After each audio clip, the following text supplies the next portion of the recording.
सतगुरुदेव की जय। सर्वसंग से प्रार्थना है, सत्संग प्रारंभ हो रहा है। कृपया सत्संग स्थल पर शांतिपूर्वक विराजमान होकर के श्रद्धा से सत्संग सुने। परमेश्वर की प्यारी आत्माओं से पुनर्निवेदन है, सत्संग प्रारंभ हो रहा है। कृपया सत्संग स्थल पर शांतिपूर्वक विराजमान होकर के श्रद्धा से सत्संग सुने। सत सही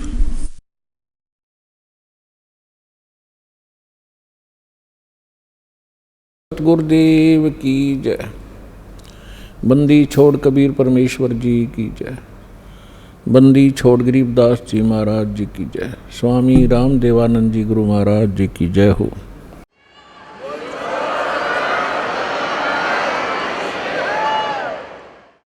गरीब नमो नमो सतपुरुष को नमस्कार गुरु की नहीं। सुर नर मुनिजन साधुआं संतों सर्वस्ती नहीं। सतगुरु साहेब संत सब डंडो तुम प्रणाम।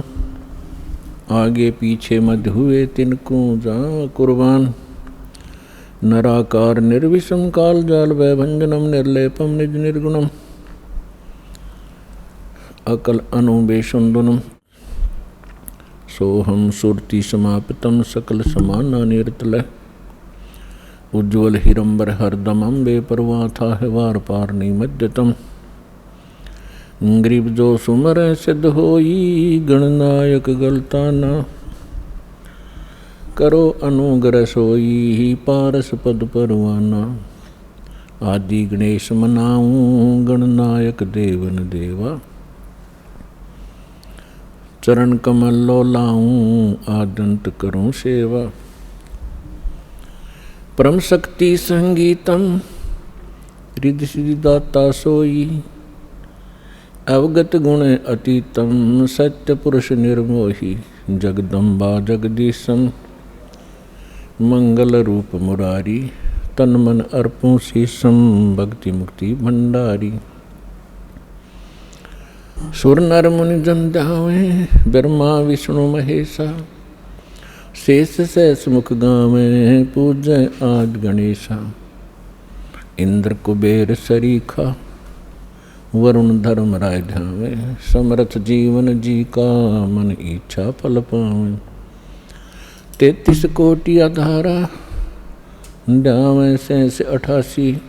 उतरे बहु जल पारा कट है यम की फांसी। 33 कोटि आधारा ध्यावे से 88। उतरे बहु जल पारा कट है यम की फांसी।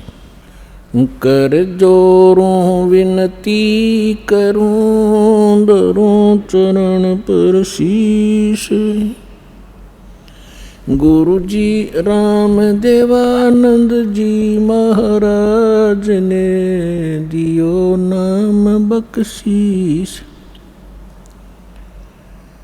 कोटि कोटि सिजदा करूं कोटि कोटि प्रणाम। चरण कमल में राखियो में बांधी जाम गुलाम। कुत्ता हूँ गुरुदेव का रामपाल दास का नाम। गले प्रेम की जेवड़ी जा खेचो वहाँ जाऊँ।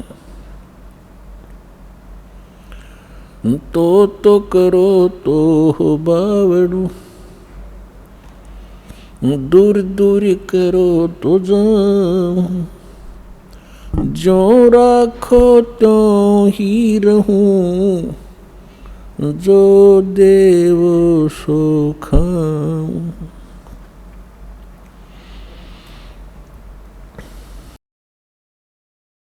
परमपिता परमात्मा पूर्ण ब्रह्म सारी सृष्टि के रचनहार कबीर देव कबीर साहिब कबीर परमेश्वर जी की असीम रजा से आप सभी पुण्यात्माएं परमात्मा की महिमा को सुनने के लिए उपस्थित हुए।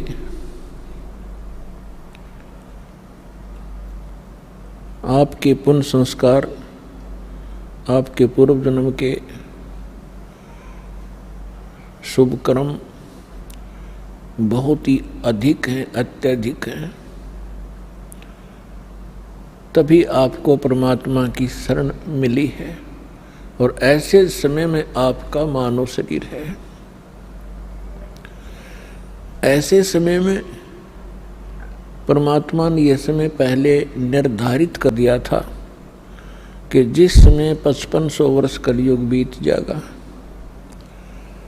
तब मैं अपना एक दास भेजूंगा। वैसे तो परमात्मा ने कहा है कि मैं स्वयं आऊंगा। परमात्मा स्वयं ना आए, अपना दास भेज दिया। प्रधानमंत्री स्वयं ना आवे हिसार में, अपना कोई रिप्रेजेंटेटिव भेज दे तो एक का बात समझनी चाहिए, उसमें और प्रधानमंत्री में कोई अंतर नहीं होता। वो प्रधानमंत्री की सब पावर युक्त होता है और एक प्रांत को उस रिप्रेजेंटेटिव द्वारा मिलने वाली राहत पर्याप्त होती है। 600 वर्ष पहले परमात्मा ने अपनी प्यारी आत्मा धर्मदास जी को बताया था। पुण्यात्माओं, परमात्मा का विधान है कि वो अच्छी आत्माओं को मिलते हैं, उनको अपनी जानकारी देते हैं, अपने गवाह बनाते हैं। इस समय के लिए परमात्मा इस कलयुग के प्रारंभ में आए थे, प्रथम चरण में, और परमात्मा ने कलयुग को 3 चरणों में बांटा है।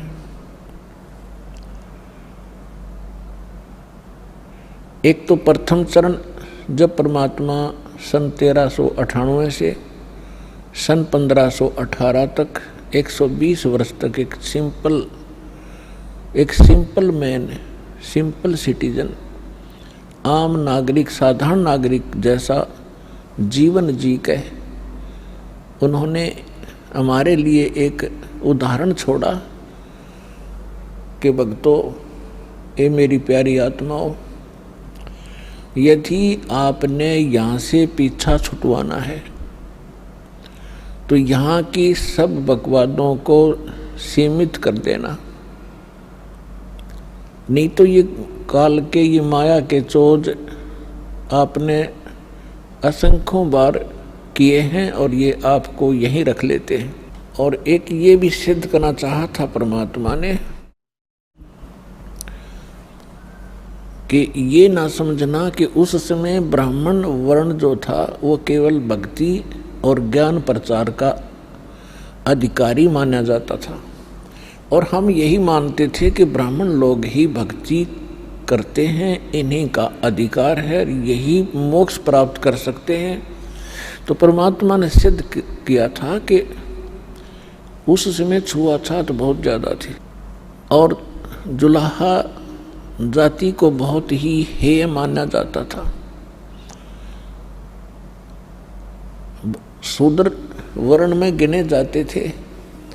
परमात्मा ने यह सिद्ध करना चाहा था कि जाति और मजहब परमात्मा के पाने में कति आड़े नहीं अड़ता, वो न सहयोगी है न बाधक है।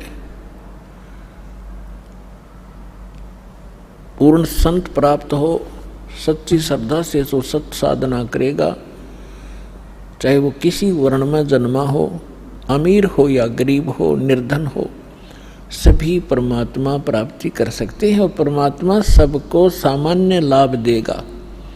यदि राजा भक्ति कर रहा है और साथ में एक रंग कर रहा है, जब आध्यात्मिक सत्र का जो सहयोग होगा, परमात्मा दोनों को सामान्य देगा, कोई अंतर नहीं होगा। तो इसी प्रकार परमात्मा ने ये सिद्ध करना चाहा था कि टोटे में भक्ति करे सोए सही सपूत, ये मायाधारी मस्करे है न जाने कितने जालिए ऊत। टोटे में भक्ति करे, निर्धन दारिद्र होकर भी परमात्मा की आस्था जिसमें है, सोए सही सपूत, और ये मायाधारी मस्करे ना जाने कितने जालिए ऊत रावण जैसे। और परमात्मा कहते हैं राजा हो भावे रंक हो, निर्धन हो या धनवान हो, इंसान हो, स्त्री या पुरुष हो, परमात्मा प्राप्ति कर सकता है यदि उसको सतगुरु मिल जाए। तो पुण्यात्माओं, आप उन पुण्यात्माओं में से हैं जो आपको सतगुरु भी मिल गए। अब यदि अब भी पार नहीं होगे तो फिर आपकी अपनी नालायकी होगी, परमात्मा ने रजा में कसर नहीं छोड़ी। तो पुण्यात्माओं, ये समय बहुत पहले निर्धारित किया था परमेश्वर ने, और काल ने अपना जाल फैलाया था। जब कबीर परमेश्वर से धर्मदास जी ने पूछा कि हे दीनदयाल, आपने जो कथा सुनाई है सृष्टि रचना की, और इसको सुनकर तो ऐसा लगता है कि हम महाअपराधी और कमीने जीव हैं। हम भरी थाली का ठोकर मार के सुख सागर को छोड़ के इस गंदे तालाब में, इस ओछे जल में आ गिरे। आपके साथ हमने बहुत चीटिंग करी। हे दीनदयाल, आपने कैसे रहम किया हमारे ऊपर, आपने फिर भी आस संभाले। कितने दयालु हो आप। हमने कैसा जुल्म किया आपके साथ विश्वासघात किया। तब परमात्मा ने कहा कि धर्मदास, माता पिता के पुत्र या पुत्री कितने निकम्मे हो जा, फिर भी वो चाहता है कि ये कभी सुधर जा और मेरे पास आ जाए तो मैं इनको सर्व लाभ दूँ।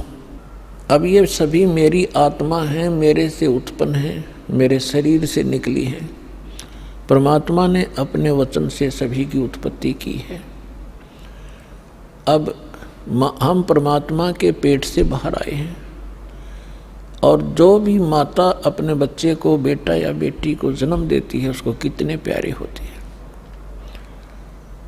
दास ने देखा एक माई का पुत्र बिल्कुल जन्म से अपाहिज था, लाल गिरती रहती थी, ऐसे बांगा टेढ़ा मुख था, और वो माँ उसको इतना प्यार करती थी, लाड करती थी, उसकी लार धो के और चूमती थी, प्यार करती थी। तो पुण्यात्माओं, हम उस परम पिता की आत्मा है जो हमारे लिए भटक रहा है। हम कितने निकम्मे हैं, कितने नालायक हो गए, फिर भी उसके हृदय में हमारी न्यारी कसक है। हमने क्या गलती की थी, ये सृष्टि रचना के द्वारा आपको बहुत बार बता रखी है। आज विषय दूसरा है, इस करके थोड़ा सा हिंट देंगे। जिस समय परमात्मा ने सतलोक, अलखलोक और ऊपर के अगम और अनामी लोक सभी उत्पन्न कर दिए अपने वचन से अजर अमर, और परमात्मा ने सबसे पहले 16 पुत्रों की उत्पत्ति की, उससे पहले 16 द्वीप उत्पन्न किए, उनमें सबको रहने को कहा। उनमें से एक पुत्र अचिंत था, उससे कहा कि आप सृष्टि रचना करो। शेष उसको अपनी सामर्थ्य का आभास कराना था कि तुम कितने सक्षम हो और क्या कर सकता है प्राणी परमात्मा के अतिरिक्त। तो उसने अपने वचन से अक्षर पुरुष की उत्पत्ति की।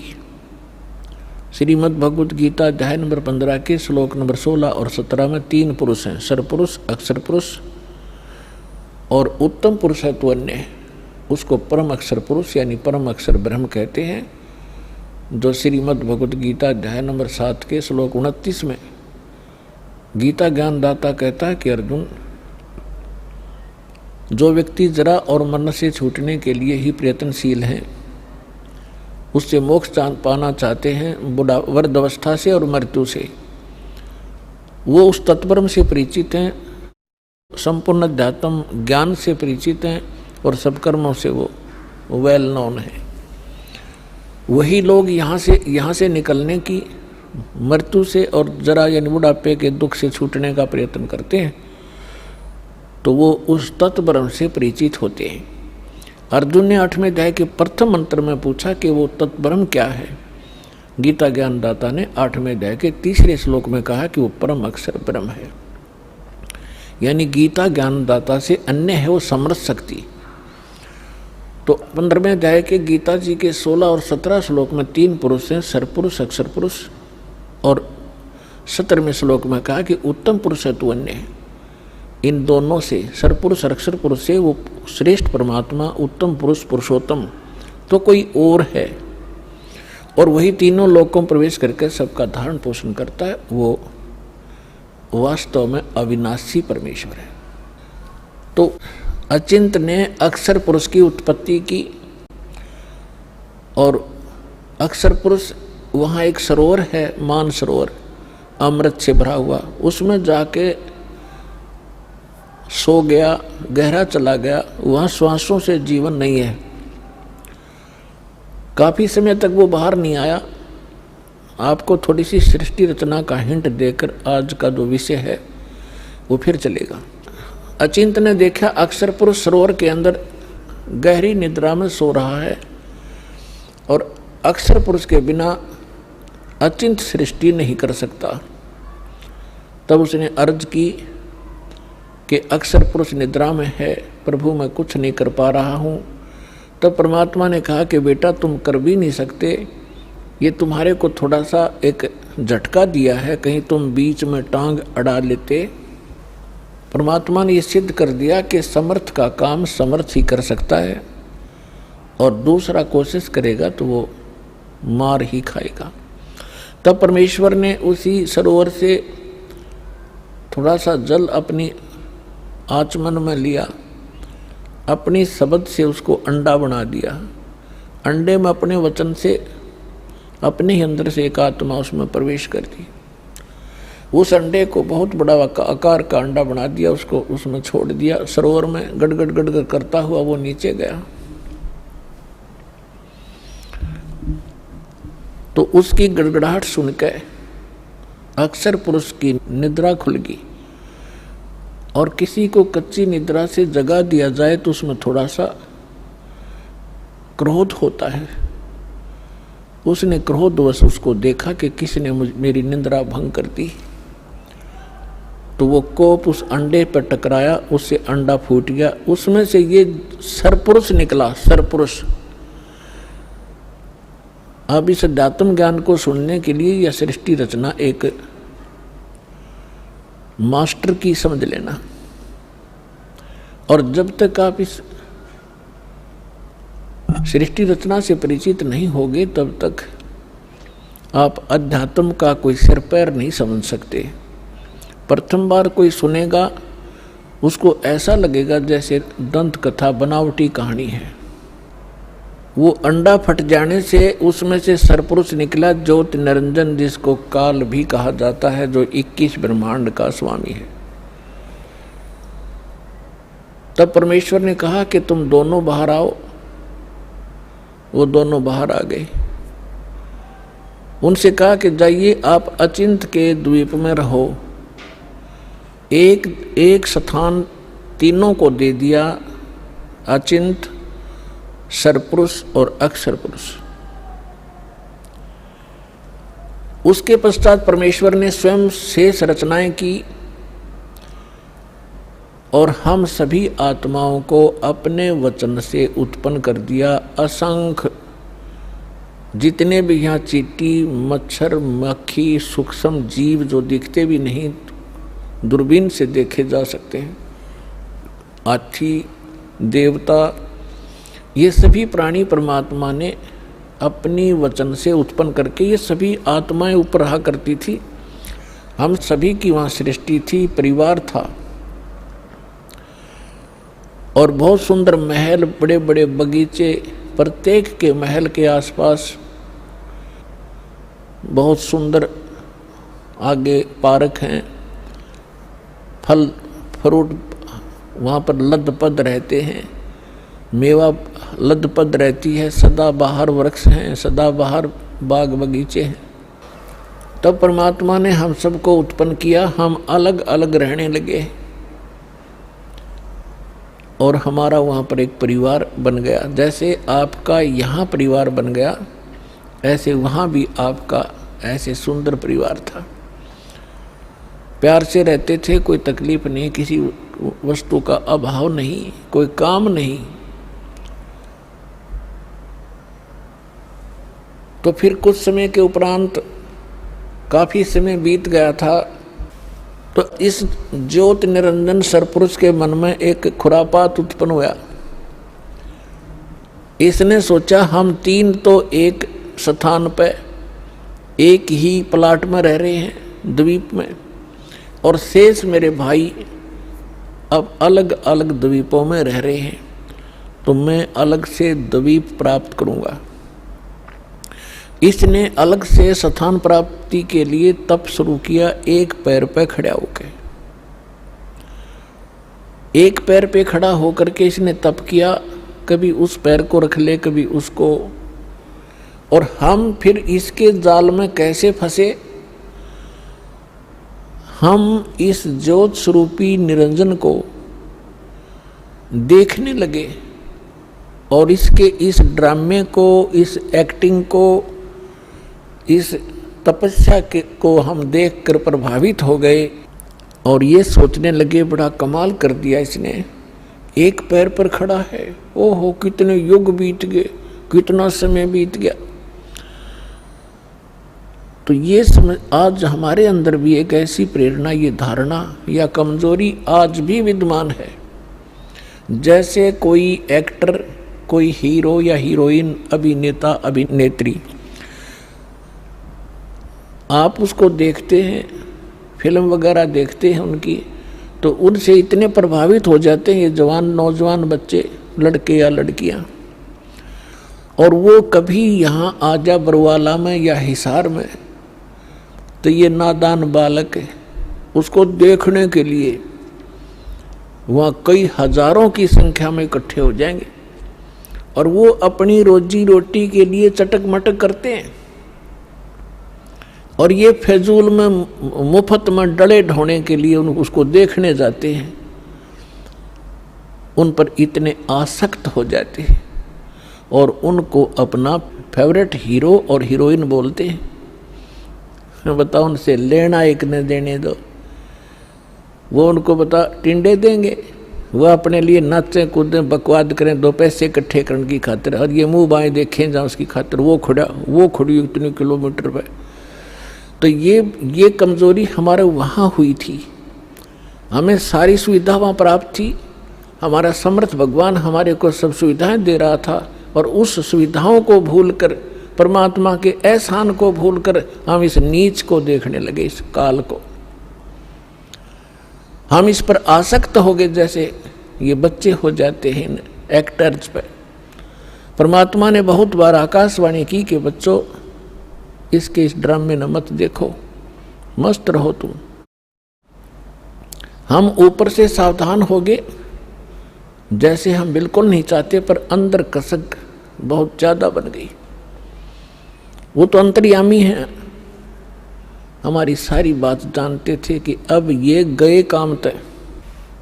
जब उसने 70 युग तक तप किया, तब परमेश्वर ने पूछा कि बोल ज्योत निरंजन, आप क्या चाहते हो, क्यों ऐसा ये हठ कर रहे हो? तब उसने कहा, पिताजी मेरे लिए ये स्थान बहुत कम है, मुझे कोई अलग स्थान दे दो, मैं अपना अलग स्थान चाहता हूँ। परमात्मा ने कहा, ठीक है भाई, तब से राज मदमानम और जन्म तीसरे शुक्र सवानम। तेरे इस तप के कारण मैंने तुझे 21 ब्रह्मांड का राज दे दिया। जैसे एक धनी पिता अपने पुत्र को उसके हिस्से के 21 प्लाट दे दे खाली। अब उन ब्रह्मांडों को पाकर ये कभी उसमें जा रहा है, कभी उसमें कूद रहा है, सारा नाच कूद कर इसने सोची कि इसमें कुछ कंस्ट्रक्शन भी चाहिए। अब वो समर्थ है, सबका सब सारे मटेरियल उस परमात्मा से उपलब्ध हो सकते हैं। इसने फिर तपस्या की, 70 युग फिर तप किया। हम फिर भी इसको बहुत ज्यादा चाह रहे थे, ऊपर से सावधान थे पर अंदर से कसक गजब की थी। तब परमेश्वर ने पूछा, भी बोल क्या चाहता है ज्योत निरंजन, अब तुझे और क्या चाहिए? तब इसने कहा कि भगवान परमात्मा, हे पिताजी, मेरे लिए मुझे कुछ कंस्ट्रक्शन करने का मटेरियल सामग्री दे दो। तब परमात्मा ने इसको 5 तत्व और 3 गुण दे दिए और कहा, ले बेटा, खेल खिलौनों से। इनको पाकर के इसने फिर सोचा कि अब मैं इसमें कंस्ट्रक्शन भी कर लूँगा, और फिर ये यहाँ मुझे अकेले का दिल लगे नहीं, इसके अंदर कुछ प्राणी चाहिए। इसने फिर से हठ योग शुरू किया। जब इसने तीसरी बार 64 युग तप किया, तब परमात्मा ने पूछा कि बोल ज्योति निरंजन, तू क्या चाहता है? तो जो तूने मांगा मैंने दे दिया, अब क्यों हठ कर रहा है? तब इसने कहा कि प्रभु, हे परमेश्वर, हे पिताजी, मेरा अकेले का दिन नहीं लगता, कुछ आत्मा मुझे दे दो। परमेश्वर ने कहा कि देखो भाई, इस और तपस्या के लिए तू कुछ और मांग सकता है, अन्य तेरे को ब्रह्मांड दे दूंगा, लेकिन आत्मा नहीं दे सकता, क्योंकि ये मेरे अंश हैं और तू इनको घना दुखी कर देगा और मेरे से देखे नहीं जाएंगे फिर ये। तब इसने कहा था, नहीं पिताजी, मैं सत्य का राज करूंगा, जो जैसा कर्म करेगा मैं वैसा ही फल दूंगा, मैं कोई अत्याचार अन्याय नहीं करूंगा। परमात्मा बोले, भी पर एक बात है, यदि कोई सब इच्छा से तेरे साथ जाना चाहता है तो मैं अलाउड कर सकता हूं, नहीं तो मैं नहीं भेजूंगा अपनी आत्मा को, चाहे तू कुछ भी कहे। तो हम पहले से ही जो यहाँ आकर फंस गए, गधे कुत्ते सुअर मच्छर माखी सांप बिच्छू बनकर धक्के खा रहे हैं, हम पहले से इस पर आसक्त थे। जब ये हमारे पास आया, इसने कहा कि मैंने पिताजी से ऐसे ऐसे 21 ब्रह्मांड प्राप्त किए हैं, उनमें ऐसे ऐसे बाग बनाऊंगा, उनमें स्वर्ग बनाऊंगा, ऐसे ऐसे झरने बनाऊंगा, हीरे पन्ने जवाहरात के पहाड़ बनाऊंगा, तो क्या तुम मेरे साथ चलोगे? हम तो पहले ही आसक्त थे। हमने कहा कि यदि पिताजी आज्ञा दे देंगे तो हम चल पड़ेंगे, हम तैयार हैं। इसने पिताजी के पास, परमेश्वर के पास जाकर कहा कि हे भगवान, कुछ आत्माएं मेरे साथ चलने को तैयार हैं। तब परमात्मा ने कहा कि ऐसे नहीं, मेरे सामने स्वीकृति जो करेगा मैं उसको भेज सकता हूँ। अब पुण्यात्माओं, एक समस्या और आती है, क्योंकि हम इस नए ज्ञान में सुनते हैं तो हमारे अंदर इतनी शंकाएं उत्पन्न हो जाती हैं, जैसे सावन के महीने में घास फूट जाया करे, निरी शंकाएं पैदा होंगी। पर शंका का समाधान इस सत्संग से होगा, सुनते ही रहना, सुनते ही रहना, अपने आप सेटिंग हो जाएगी। अब आपके मन में ये आवेगा कि परमात्मा तो जानते कि हमें कितना कष्ट होगा, तो हमें यहाँ नहीं भेजना था। हम अपनी गलती नहीं मानते कि हमने अपने परम पिता को छोड़कर इस नालायक पर आस्था नहीं करनी चाहिए थी, जो हमें सारा सुख दे रहा था, और वो तो त्याग दिया और इस नंग के पीछे लाग लिए जो आप भिखारी उस परम पिता का। अपने आत्माओं, दूसरा ये एग्जाम्पल समझिए कि जैसे सेब विक्रेता होता है, उसको सेब कितनी प्रिय होती हैं, कितनी कॉस्टली होती हैं। 1, 2, 3, 4, 10 यदि सेब खराब हो जाती हैं, वो उन सेब को उन सेबों में नहीं रख सकता जो स्वस्थ है। वो भले ही उसको खूब कष्ट होता है, दुख होता है, उसको ये पता है कि देख मेरे को 100-200 रुपये की हानि होगी, वो फिर भी उन खराब सेबों को उठा के और कूड़े में फेंक देता, उसने सूअर खाया कर।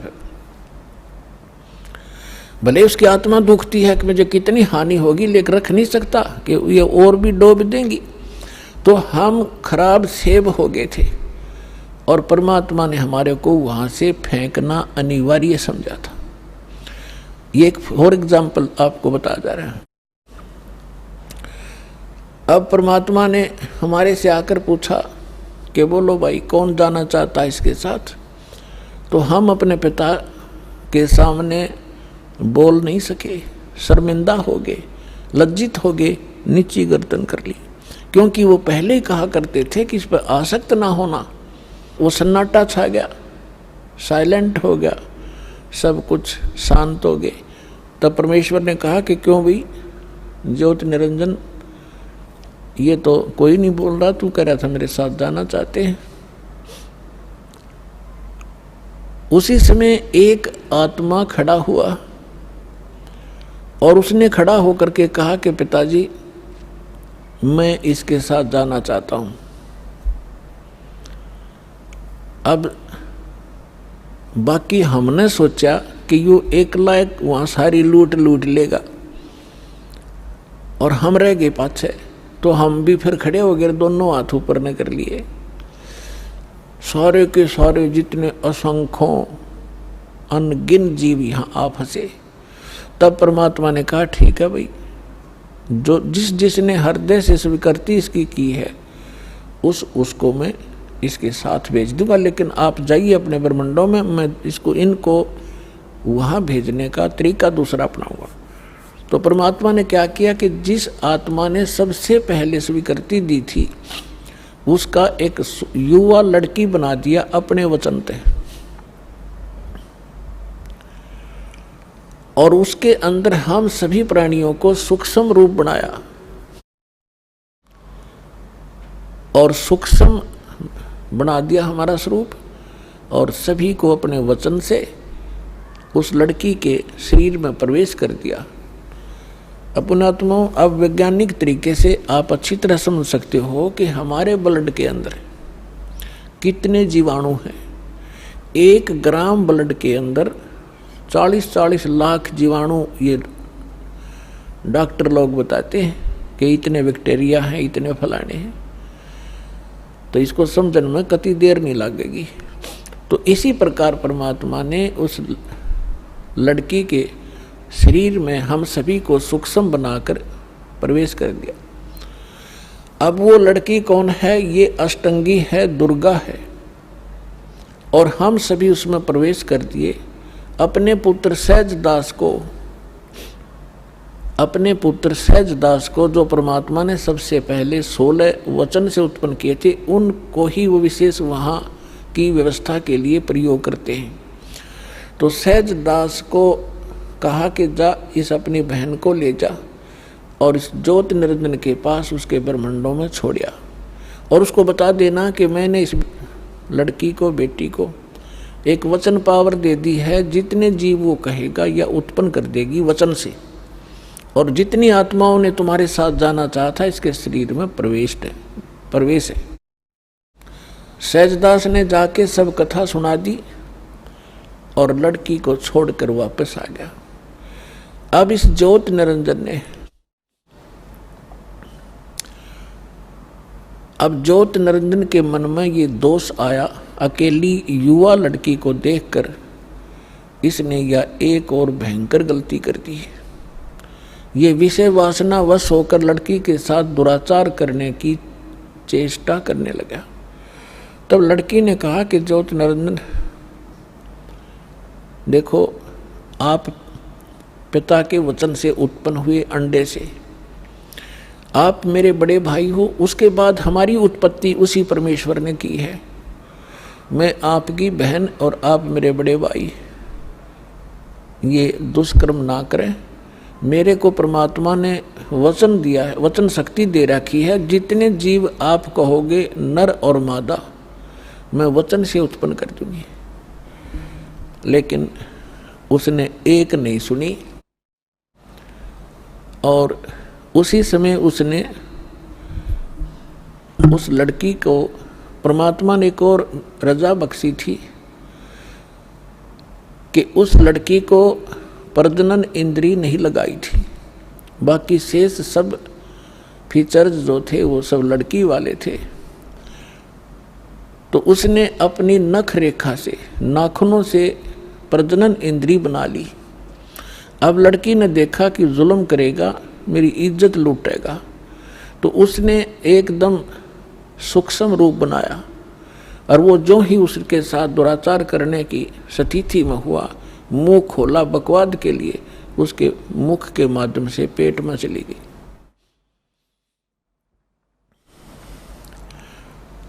और वहां जाकर के उसने पुकार किया कि हे पिताजी मेरी रक्षा करो, मेरे साथ इसने ऐसा दुर्व्यवहार किया। परमात्मा को पता था कि तुमने यही टिंडे देगा यू, उनको पहले ही मालूम था। हो गया शुरू ड्रामा इसका। तब अपने पुत्र जोगजीत का रूप बना के, जो प्रथम 16 उत्पन्न हुए थे, उन्हीं के रूप में परमात्मा यहाँ आते हैं और उसके लोक में भी जोगजीत रूप बनाकर गए थे।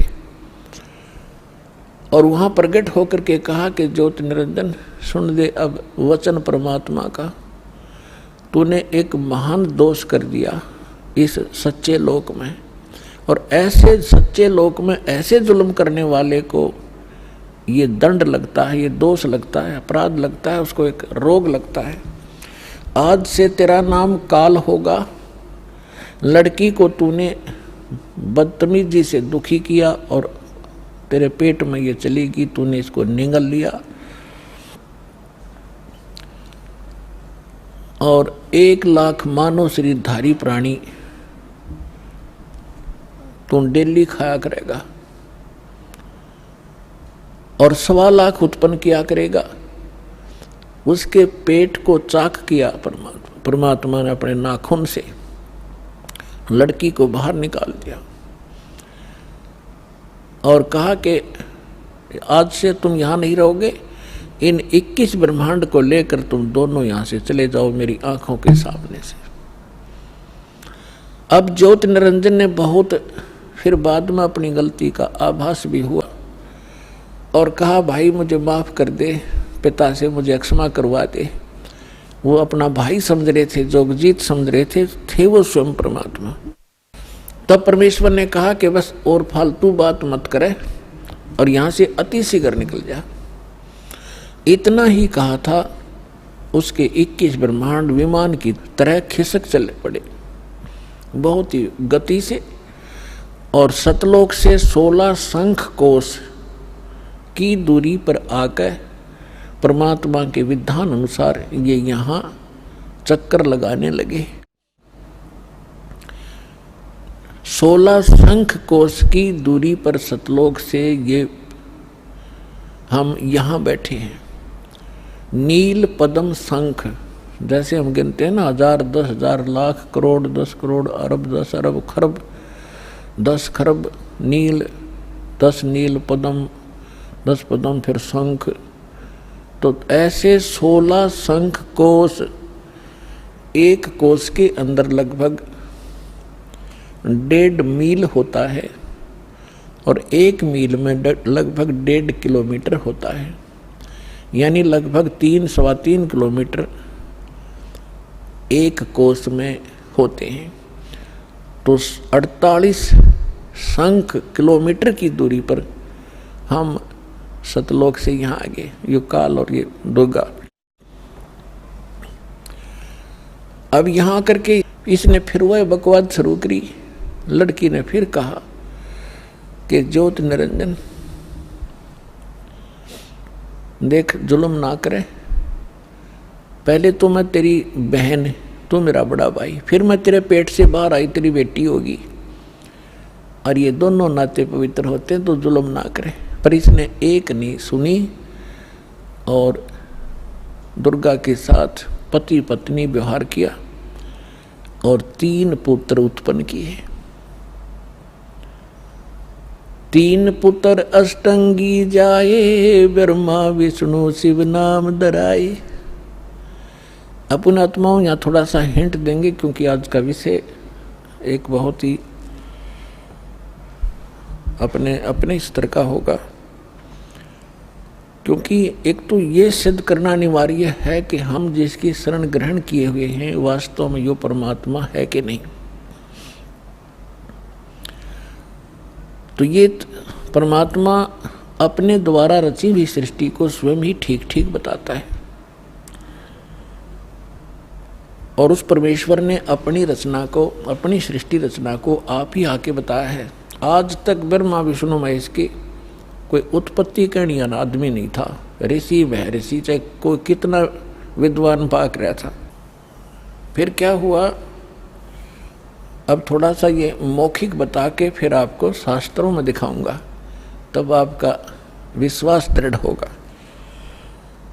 तब ये तीनों पुत्र उत्पन्न हो गए। इसने क्या कर रखा है, ये देखिएगा एक ब्रह्मांड है, ये एक ब्रह्मांड है। चित्र दिखाएंगे, इसका अंडे जैसी शेप है, एलिपिकल शेप है इसकी। ये देखिएगा, ये एक ब्रह्मांड का चित्र है। ये देखिए, ये एक ब्रह्मांड है इतना।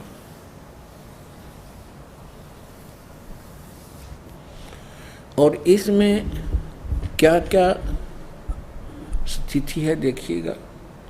इसमें क्या है, नीचे के ये 7 लोक हैं, ये पाताल लोक है, और ये तलातल, महातल, वितल, अतल, सूतल, रसातल।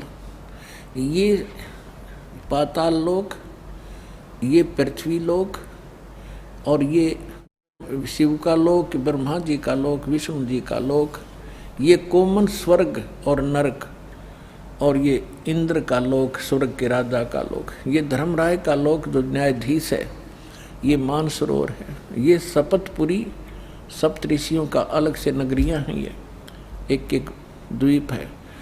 और ये है ब्रह्मलोक, ये सारा ब्रह्मलोक है।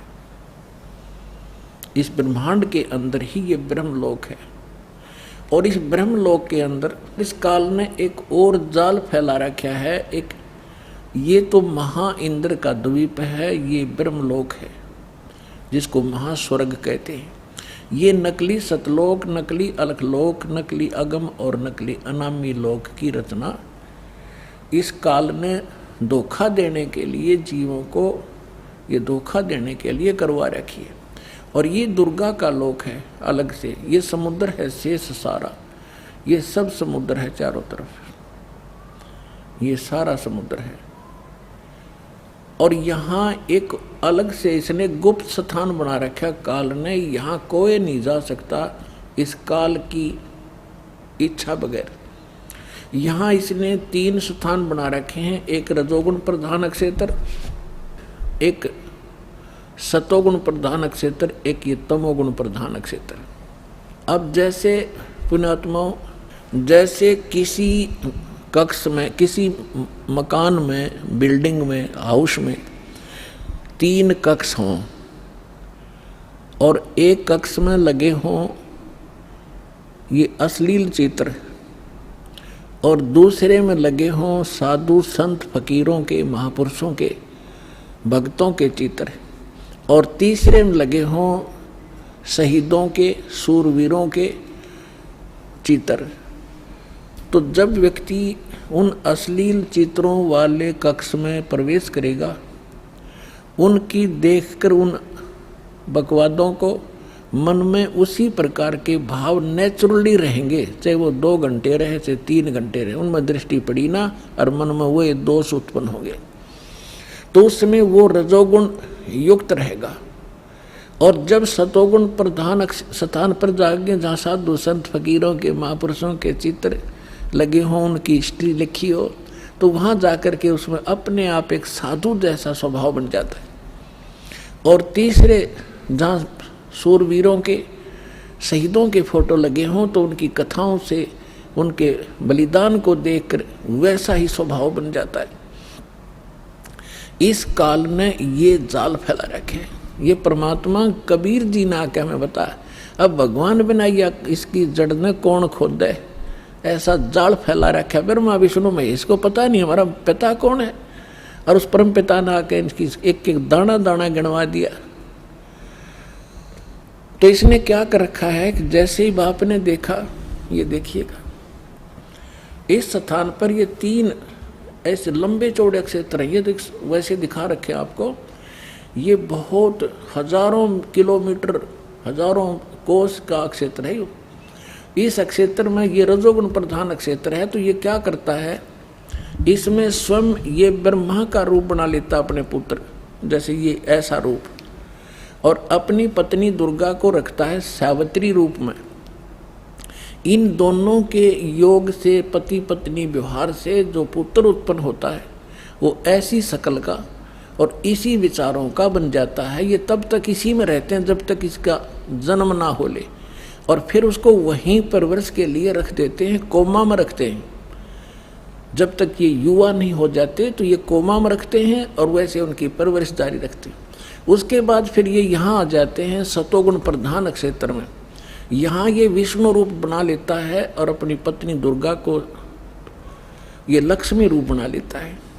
इन दोनों के संयोग से जो पुत्र उत्पन्न होता है वो सतोगुण युक्त हो जाता है और इस जैसी ही शकल का बन जाता है। और यहाँ देखिएगा, और जब ये तमोगुण प्रधान क्षेत्र में जाता है तो वहाँ ये ऐसी वेशभूषा बना लेता है और दुर्गा को ये ऐसे पार्वती जैसी शकल बना कर वहाँ रखता है। इन दोनों के संयोग से जो पुत्र उत्पन्न होता है वो इस जैसी शकल का बन जाता है। फिर इन तीनों को ये कोमा में रख देता है, और जब ये जवान हो जाते हैं, युवा हो जाते हैं, इन तीनों को इकट्ठा कर देता है। अब इससे पहले हम आपको परमात्मा कबीर जी द्वारा अपनी ये सारी हमारी सृष्टि रचना सुना रखी है, और ब्रह्मा विष्णु महेश के कौन माता पिता हैं वो थोड़ा सा हिंट दूंगा। उसके बाद फिर आपको दिखाएंगे इन हमारे सदग्रंथों में, जिनको हम शिरोधार्य मानते थे, और सत्य ज्ञान युक्त पुराण, वेद, गीता, इनमें आपको रूबरू करेगा ये दास। तो परमात्मा को हम अशिक्षित मानते थे और ये कहा करते ये क्या जाने धानक दुल्हा, इसने संस्कृत आती नहीं, क्या जाने वेदों और गीता और पुराणों के गूढ़ रहस्यों का। अरे भगवान तो चिट्ठी से लेकर हाथी तक की भाषा जानता है, वो सब प्राणियों की भाषा जानता है। अब ये सिद्ध भी कर देगा दास आपको कि उस परमात्मा ने कैसे रजा बख्शी। अपने आत्माओं, दास जो वचन बोलेगा ये सोच लेना 100% सच समझ लियो। अब ये जो इंस्ट्रूमेंट प्रोजेक्टर बनवाए हैं परमात्मा की देन है आप पुण्यात्माओं के लिए। पहले ये लोग अपनी अपनी कथा सुनाया करते थे, सदग्रंथों का नाम लिया करते थे, कोरी बकवाद सुनाया करते थे, शास्त्र विरुद्ध ज्ञान देते थे, और हम इसलिए संतुष्ट रहते थे कि ये सभी विद्वान हैं, सदग्रंथों से परिचित हैं और इन्होंने ठीक ठीक सदग्रंथों को समझा होगा। आज पता चलेगा ये किसे विद्वान थे, ये खाकी कक भी पता नहीं था इनको, और उस परम पिता को जिसको धानक दुल्हा एक मजदूर और शूद्र कह के रिजेक्ट कर रखा था लाल को, उन्होंने 600 वर्ष पहले वो ज्ञान सुना रखा है जो वेदों और गीता पुराणों के अंदर विद्वान है। तो इससे पहले परमात्मा ने जो 600 वर्ष पहले ज्ञान धर्मदास जी को दिया था वो रूबरू करता हूँ। ये देखिएगा कबीर सागर, ये वो सूक्ष्म वेद है। ये देखिएगा यहाँ पर, ये यहाँ से छपा है। मुद्रक एवं प्रकाशक हैं खेमरा श्री कृष्ण दास, अध्यक्ष श्री वेंकटेश्वर प्रेस, खेमरा श्री कृष्ण दास मार्ग, मुंबई। ये यहाँ से, और यहाँ देखिएगा ये प्रथम खंड कबीरपंथी भारत पथिक स्वामी युगलानंद बिहारी द्वारा प्रस्कृत, मुद्रक एवं प्रकाशक वही खेमरा श्री कृष्ण दास, ये सारे वही। ये है ज्ञान बोध और बोध सागर, कबीर सागर का एक अध्याय है बोध सागर, और उसमें ये ज्ञान सागर एक बोध सागर खंड है, ज्ञान बोध एक इसमें चैप्टर है, और ये 21 पृष्ठ पर आपको सुनाएंगे। यहाँ कहा है धर्मदास ये जग बोराना, कोई न जाने पद निर्वाणा।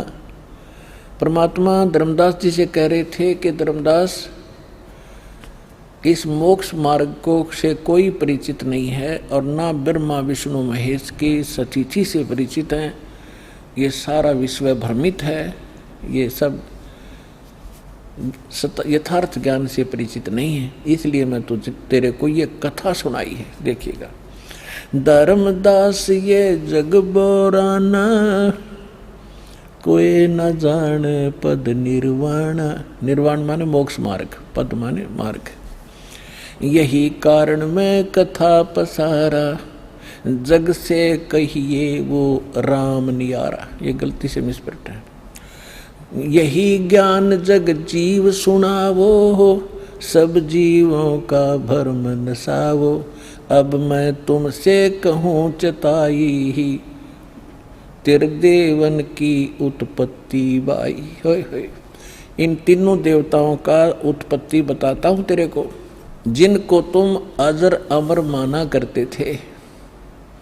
इनके कोई माता पिता नहीं, ये सर्वेश्वर हैं, ये अजर अमर हैं। अब तुम्हें दिखाता सुनाता हूँ इन तीनों देवताओं की उत्पत्ति। अब मैं तुमसे कहूँ चिताई, तेरे देवन की उत्पत्ति भाई। कुछ संक्षेप कहूँ गहुराई, सब संशय तुमरे मिट जाई। भरम गए जग वेद पुराना, आदि राम का वेद न जाना। राम राम सब जगत बखाने, आदि राम कोई बिरला जाने। आदि राम माने सनातन परमात्मा, यह इन्होंने नाम लिखा है, ये मिसप्रिंट है। तो राम राम सभी कहते हैं, लेकिन उस आदि राम को, उस सनातन परमात्मा को कोई नहीं जानता। देखिएगा, अब मैं जो कथा सुनाने जा रहा हूँ, ज्ञानी सुने जो सो हृदय लगाई, मूर्ख सुने तो गम ना पाई। विद्वान पुरुष सब प्रमाणों को देखेंगे, तुरंत स्वीकार कर लेंगे, और जो मूर्ख होंगे या कोई जानबूझ के ईर्षावश नहीं स्वीकार करेंगे, तो उनकी बात यहाँ नहीं है। जो बुद्धिमान होंगे इस ज्ञान को तुरंत हृदय से लगाएंगे। अको हो सारे प्रमाण। और परमात्मा कहते हैं, जानबूझ साची तजय और करे झूठ तैने, और ताकि संगत है प्रभु सपने में भी ना दे। ऐसा दुष्ट सामने प्रमाण देख के और फिर नखरे करता है। तो जानबूझ साची तजय और करे झूठ तैने, तो ताकि संगत है प्रभु कहते सपने भी में ना दे। ऐसा दुष्ट कभी कहते कभी ना मिलाइयो इसे व्यक्ति ने। सामने प्रमाण है और फिर नहीं मान रहा है। तो यहाँ परमात्मा कहते हैं, ज्ञानी सुने सो हृदय लगाई, मूर्ख सुने तो गम ना पाई। अब क्या बताने जा रहे हैं? माँ अष्टंगी पिता निरंजन, माँ अष्टंगी पिता निरंजन, ये जम दारुण वंशन अंजन। पहले कीन निरंजन राई, पीछे से माया उपजाई। कहते हैं पहले उस ज्योत निरंजन की उत्पत्ति की थी अंडे से, और पीछे से दुर्गा बनाई थी, उत्पत्ति की थी। पहले कीन निरंजन राई, पीछे से माया उपजाई। माया रूप देख अति शोभा, देव निरंजन तन मन लोभा। दुर्गा के उस स्वरूप के ऊपर आसक्त होकर इस काल ने यह गलती की। कामदेव धर्मराय सताए, देवी को तुरंत धर खाए। इसके अंदर विषय वासना प्रबल हुई। धर्मराय इस काल को भी कहते हैं। इसने कहा था मैं सत का राज करूँगा, मैं धर्म का राज करूँगा, तो तब इसको धर्मराय कहा करते थे। और जब इसने लड़की के साथ जुल्म किया, इसको काल कहा गया। अब क्या कह रहे हैं? माया रूप देख अति शोभा, देव निरंजन तन मन लोभा। काम देव धर्मराय सताए, हे देवी को तुरंत दर खाए। पेट से देवी करी पुकारी, हे साहेब मोहे करो उबारी। टेर सुनी सतगुरता आए, अष्टंगी के बंद छड़वाए। अब यहाँ पर इन कबीर पंथियों ने थोड़ा बहुत अपने हिसाब से 19-21 कर दिया। इसमें लिखा है परमात्मा ने कहा था टेर सुनी तहाँ हम आए, और परमात्मा ने इस मूल ज्ञान को थोड़ा छुपाना था, इसलिए इन्होंने कबीर पंथियों के समझ में नहीं आई। ये कबीर जी को तो सतगुरु मानते हैं और सतपुरुष को निराकार बताते हैं, इन दोनों को अलग अलग मानते हैं, तो इनको ज्ञान नहीं था। अब क्या कहते हैं, धर्मराय को हिकमत की ना, इस काल ने नखरेखा से भग कर लीना। दुर्गा को नाखनों की से द्वारा स्त्री इंद्री लगाई। धर्मराय करे भोग विलासा, माया को रही तब आशा, यानी अष्टंगी प्रेग्नेंट हुई। 3 पुत्र अष्टंगी जाए, जाए माने उत्पन्न किए, और ब्रह्मा विष्णु शिव नाम धराए। ओए होए, 3 पुत्र अष्टंगी जाए, ब्रह्मा विष्णु शिव नाम धराए। 3 देव विस्तार चलावे, इनमें ये जग धोखा खावे। पुरुष गम कैसे कोई पावे, काल निरंजन जग भरमावे। पुरुष माने परमात्मा, सतपुरुष की गम माने उसकी जानकारी कैसे कोई पावे, ये काल सबको भ्रमित रखता है अज्ञान के द्वारा। पुरुष गम कैसे कोई पावे, काल निरंजन जग भरमावे। 3 लोक अपने सुत दीना, सुन निरंजन वासालीना। 3 लोक अपने पुत्रों को देके सुन में ये स्वयं वास करता है। अलख निरंजन सुन ठिकाना, ब्रह्मा विष्णु शिव भेद न जाना। 3 देव सो उसको धावे, निरंजन का वे पार न पावे। अलख निरंजन बड़ा बटपारा, 3 लोक जीव करे आहारा। ब्रह्मा विष्णु शिव नहीं बचाए, सकल खाए पुन दूर उड़ाए। 3 के सुत हैं तीनों देवा, अंदर जीव करते हैं सेवा। ओए होए, अपनात्मा परमात्मा कहते हैं ये तत्व ज्ञानहीन अंधे प्राणी इस काल के पुत्रों ब्रह्मा विष्णु में इसकी पूजा करते हैं। 3 के सुत हैं ये तीनों देवा, ये अंदर जीव करते हैं सेवा। इस काल के पुत्रों को अजरो अमर जान के इन्हीं पर आश्रित रहे और परमात्मा कहा करते, 3 देव की जो करते भक्ति, उनकी कदे ना होए मुक्ति। तो उस समय इतना विरोध हुआ था भगवान का, परमात्मा के साथ जो सितम ढाए थे इन दुष्टों ने। आज कलेजा मुँह को आजाद, वो कथा कभी कभी सुनाएंगे आपको रह रह कर। पहले दास चाहता है कि आपको ज्ञान से परिपूर्ण करें, फिर उसके बाद आप सारी बातों को जो भी दास मुख से बोलेगा सारी सच्ची मानोगे और वो सत्य ही होंगी। 3 के सुत हैं तीनों देवा, ये अंदर जीव करते हैं सेवा। सेवा माने पूजा। इनके 3 यानी उन दोनों के, काल और दुर्गा के पुत्र हैं ये तीनों देव, और ये तत्व ज्ञानहीन प्राणी इनकी पूजा करते हैं। अकाल पुरुष का हो नहीं चीन्या, काल पाए सभी गए लीन्या।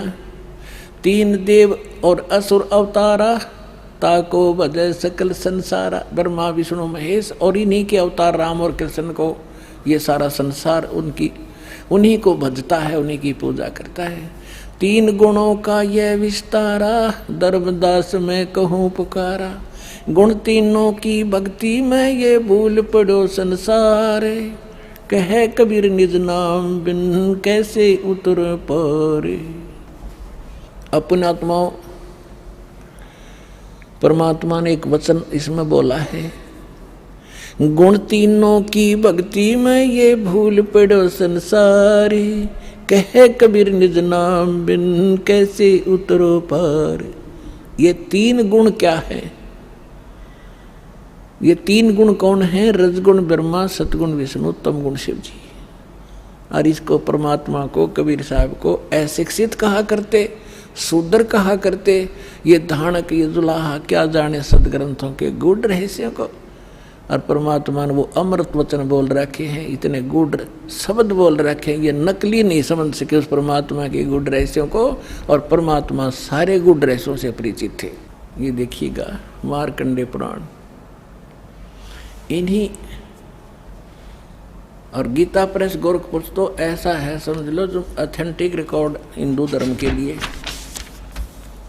ये मार्कंडेय पुराण सचित्र मोटा टाइप केवल हिंदी, गीता प्रेस गोरखपुर से प्रकाशित है। इसके 123 पृष्ठ पर ले चलते हैं आपको। 122 तो यहाँ पर है संक्षिप्त मार्कंडेय पुराण, यहाँ से शुरू होता है। मार्कंडेय जी कह रहे हैं, मार्कंडेय जी बोले, मुने, हम यहाँ आ जाते हैं इसके कति सामने। रजोगुण प्रधान, रजोगुण प्रधान ब्रह्मा और तमोगुण प्रधान रुद्र और सत्व प्रधान विश्वपालक विष्णु हैं।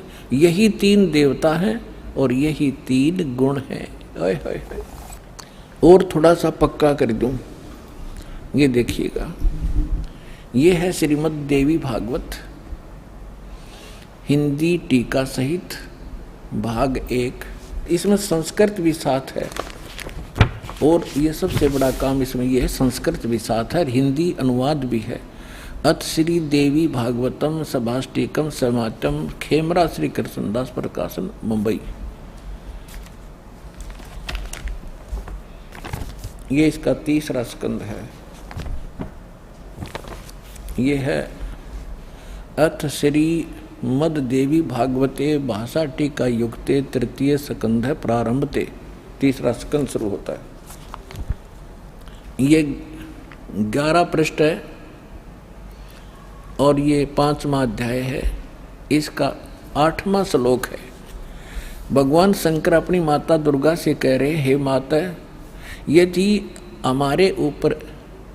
यदि हमारे ऊपर सदा आप दया युक्त हो तो हमको, यानी मुझे तमोगुण किस प्रकार प्रदान किया है और ब्रह्मा रजोगुण और हरि सतोगुण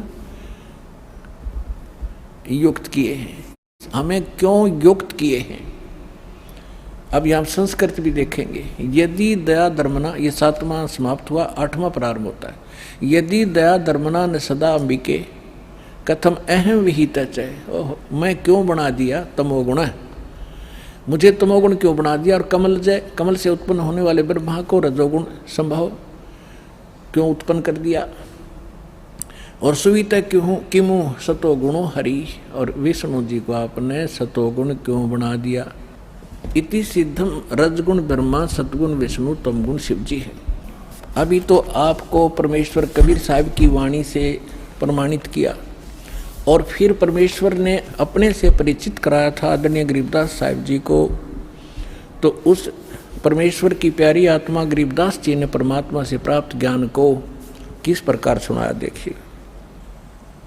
ब्रह्मा विष्णु महेश्वर माया और धर्मराया कहिए, इन 5 मिल पर पंच बनाया, वाणी हमरी लहिए। अब गरीबदास जी कहते हैं कि ब्रह्मा विष्णु, जैसे गीता अध्याय नंबर 14 के और श्लोक नंबर 3 से लेकर 5 में स्पष्ट किया है। 5 में विशेषकर कहा है कि अर्जुन, इस माया से उत्पन्न 3 गुण, दुर्गा से उत्पन्न रजगुण ब्रह्मा सतगुण विष्णु तमगुण शिव जी, ये जीव को यहाँ कर्मों के बंधन में बांधे रखते हैं। ये इनको फंसाने के मूल कारण हैं। ये देखिएगा, अब आपको श्रीमद् भगवत गीता से प्रमाणित करते हैं ब्रह्मा विष्णु महेश की उत्पत्ति। ये श्रीमद् भगवत गीता और गीता प्रेस गोरखपुर से प्रकाशित है। जयदयाल गोविंद का इसके अनुवादक हैं। ये अध्याय नंबर 14 का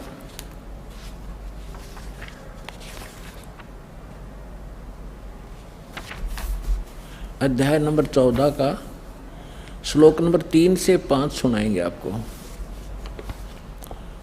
ये 3, इसमें क्या कहा है कि अर्जुन, मेरी ये महत ब्रह्म रूप मूल प्रकृति। अब आपको दास ने श्रीमद् देवी भागवत के 3रे स्कंद में विष्णु जी कहते हैं अपनी माता दुर्गा को कि तुम शुद्ध स्वरूपा हो, ये सारा संसार तुमसे उद्भासित हो रहा है। मैं ब्रह्मा और शंकर आपकी कृपा से विद्यमान है। हमारा आविर्भाव माने जन्म और तिरोभाव माने मृत्यु होता है, और आप ही पूर्ण प्रकृति हैं। और इसमें रुद्र संहिता शिव पुराण के अंदर आपको दिखाया था कल कि इस सदाशिव काल रूपी ब्रह्म ने अपने ही विग्रह से दुर्गा निकाली और उसको प्रकृति भी कहते हैं। पहले ये दिखाते हैं आपको, देखिएगा 14वें अध्याय के 3 श्लोक में ये क्या कहता है कि अर्जुन, ये काल बोल रहा है ब्रह्म, मेरी ये मूल प्रकृति सभी संपूर्ण भूतों यानी प्राणियों की योनि यानी गर्भाधान स्थान है, और मैं काल ब्रह्म उस योनि में गर्भ यानी चेतन समुदाय गर्भ को स्थापना करता हूँ, और तत्व माने उस के संयोग से सभी प्राणियों, भूतों माने प्राणियों की उत्पत्ति होती है। 4 में क्या कहा है, हे अर्जुन, ये नाना प्रकार की सब योनियों में जितने भी मूर्तियाँ यानी शरीरधारी प्राणी उत्पन्न होते हैं, प्रकृति यानी दुर्गा, दुर्गा तो उनकी गर्भ धारण करने वाली माता है, और मैं बीज स्थापन करने वाला पिता हूँ। आगे देखो 5वें में, हे अर्जुन, सतगुण रजगुण और तमगुण, सतगुण विष्णु, रजगुण ब्रह्मा, तमगुण शिव जी, ये प्रकृति से उत्पन्न दुर्गा से उत्पन्न, और तीनों गुण रजगुण ब्रह्मा सतगुण विष्णु तमगुण शिव जी अविनाशी जीवात्मा को शरीर में फंसाए रखते हैं, बांधे रखते हैं कर्मा के अनुसार। अब इसने तो यो ठीकरा फोड़ दिया ब्रह्मा विष्णु महेश पर कि ये बांध रहे हैं। अब ये महापुरुष क्या कहते हैं, भगवान क्या कहते हैं, परमात्मा से प्राप्त ज्ञान से अब गरीबदास जी क्या कहते हैं, ब्रह्मा विष्णु महेश्वर माया और धर्मराया कहिए। है क्या कह रहे हैं कि ब्रह्मा विष्णु अकेले दोषी नहीं हैं, ये धर्मराय माने काल और या दुर्गा, ये इन 5वां ने मिलकर तुम्हें फंसा रखा है अकेले। इसने ब्रह्मा विष्णु महेश दोषी बना दिए। अब क्या बताते हैं, ब्रह्मा विष्णु महेश्वर माया और धर्मराया कहिए, इन 5 मिल पर पंच बनाया वाणी हमरी लहिए। हम जो कह रहे हैं इसको घनी गौर से सुनना और इस पर बहुत गौर करना। इन 5वां ने मिलकर ये परपंच बना रखा है, आपको यहाँ फंसा रखा है। ये है खोखापुर की बाजी, बिष्ट बखुंट दगासी साजी, ये कृत्रिम जीव भुलाने बाई, निज घर की तो खबर न पाई। अपने निज घर का तो ये पता भी नहीं लगने देता, ऐसा जालिम है ये काल। 1.25 लाख उपजे नित हंसा और 1 लाख विन से नित अंसा। 1.25 लाख उत्पन्न करता है और 1 लाख को रोज खाता है। उत्पत्ति खपती अप्रलय फेरी, हर्ष शोक जोरा जम जेरी। अब क्या बताते हैं परमात्मा, माया आदि निरंजन भाई, अपने जाए आप पे खाई। अपने आत्माओं, आप जब इस ज्ञान से परिचित होगे आपकी आत्मा गदगद हो जाएगी, और तेरा गजब हो यो, कहाँ फंस रहे थे और क्या हम ज्ञान लिए बैठे थे। अब क्या बता रहे महापुरुष, माया आदि निरंजन भाई, ये अपने जाए आप पे खाई। ज्योत निरंजन और ये दुर्गा आप पे पैदा करते हैं और आप पे खावे सारा ने। अब दुर्गा खाती नहीं, इसका सहयोग दे रही है।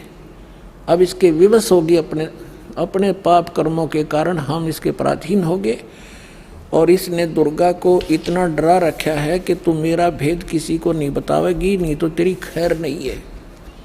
इसने इस डर के कारण ब्रह्मा विष्णु महेश को भी काल का जिक्र नहीं कर रखा। ये तो परमात्मा ना का भांडा फोड़ा इसका, इसको बेनकाब किया। ये के सांग है, क्या है यो, इसने भगवान मान रहे थे तुम। ब्रह्मा विष्णु महेश्वर चेला, सुन शिखुर्म धर्म अन्यायी। ओए होए, सुन शिखुर्म यो धर्म काल अन्यायी, और जिन शक्ति डायण मैल पठाई। काल ने कहा था कि दुर्गा मेरा भेद किसी को मत देना, मैं आज से प्रतिज्ञा करता हूँ कि मैं अपने वास्तविक रूप में किसी के समक्ष नहीं आऊँगा, और तू मेरा भेद नहीं देना और सारे ब्रह्मांड का तू संचालन करना। तब इसने कहा था कि एक तरफ तो मैं औरत इतने बड़े विभाग को कैसे संभालूंगी, आप क्यों ऐसा जुल्म कर रहे हो, आप मेरे साथ भी नहीं रह रहे हो। तब इसने कहा था कि मैं काम तो सारे मैं करूँगा, तुझे निमित्त बनाऊँगा। गुप्त रूप से मैं सब काम करूंगा, तू चिंता मत करना। तो क्या कहते हैं, सोन शिखर में धर्म अन्यायी, ये काल अन्यायी, जिन शक्ति डायन मैल पठाई। अब दुर्गा को कहते हैं इसने भी इसका सहयोग दे दिया, विवश होकर के इसको ये नीचे भेज दी। लाख गरा से नित उठ दूती, ये माया आद तकत की कूती। 1.25 लाख घड़िए नित भांडे, अंसा उत्पत्ति पर ले डांडे। 1.25 लाख तो पैदा करते हैं डेली और 1 लाख को मार देते हैं। कहते हैं ये हंसा, ये सब जीवात्मा, प्यारी आत्मा भगवान की जन्म और मरण के इस दंड से दंडित कर रखे। 1.25 लाख घड़ी है नित भांडे, इस शरीर को भांडा बोला है, बर्तन बोला है, इसको चोला भी कहते हैं इसको। तो कहते हैं ये 1.25 लाख ये बर्तन, ये शरीर बनाए जाते हैं मानव के डेली, और 1.25 लाख मारे जाते हैं। 1.25 लाख घड़ी है नित भांडे, हंसा उत्पत्ति पर ले डांडे। ये तीनों चेला बटपारी, सरजे पुरुषा सरजी नारी। ये खोखापुर में जीव भुलाने, स्वप्न विष्ट बैकुंठ बनाए। खोखापुर में जीव भुलाए, स्वप्न विष्ट बैकुंठ बनाए।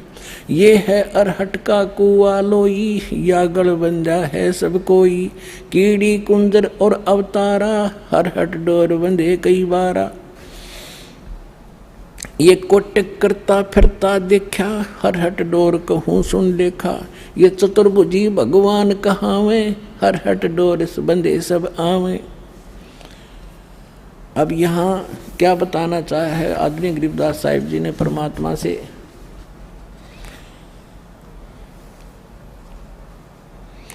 ब्रह्मा विष्णु महेश्वर माया और धर्मराया कहिए। इन 500 मिल पर पंच बनाया, वाणी हमरी लहिए। इन 500 मिल जीव अटकाए, हम युगन युगन आण छुटाए। गरीबदास साहिब कहते हैं, भगवान कबीर साहब बता रहे हैं कि इन 500 ने मिलकर जीवों को फंसा रखा है, और हमने युगों युगों में आके और इन जीवों को छुटाया और सतलोक ले गए। बंदी छोड़ हमारा नामम, अदर अमर है अस्थिर ठामन। पीर पैगंबर कुतुब ओलिया, सुर नर मुनि जन ज्ञानी। ओए होए, पीर पैगंबर कुतुब ओलिया, सुर नर मुनि जन ज्ञानी। एत्या को तोरा ना पाया, जम के बंदे प्राणी। पुणात्मा, जब दास ने परमात्मा की एक वाणी पढ़ी थी कि सुर नर मुनि जन 33 करोड़ी, ये बंदे सभी काल की डोरी। तो दास को भी विश्वास नहीं हुआ था कि ये इतने देवता ब्रह्मा विष्णु महेश ऋषि मुनि, क्या इनको भी रास्ता नहीं मिला। क्या कह रहे हैं गरीबदास जी, पीर पैगंबर और कुतुब ओलिया और सुरनर मुनिजन ज्ञानी, ये विद्वान पुरुष महर्षि, इनको वो मार्ग नहीं मिला। ये काल का बंधे प्राणी, ये काल के ही जाल में रहे।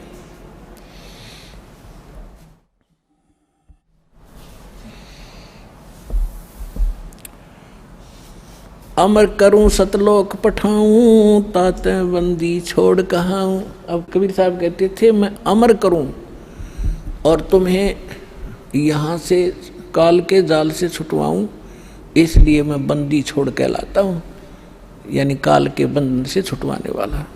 अपने आत्माओं, ये इतना बड़ा चैप्टर है। जैसे अभी गरीबदास साहिब ने कहा था कि सुन शिखर में धर्म अन्यायी, जिन शक्ति डायन मैल पठाई।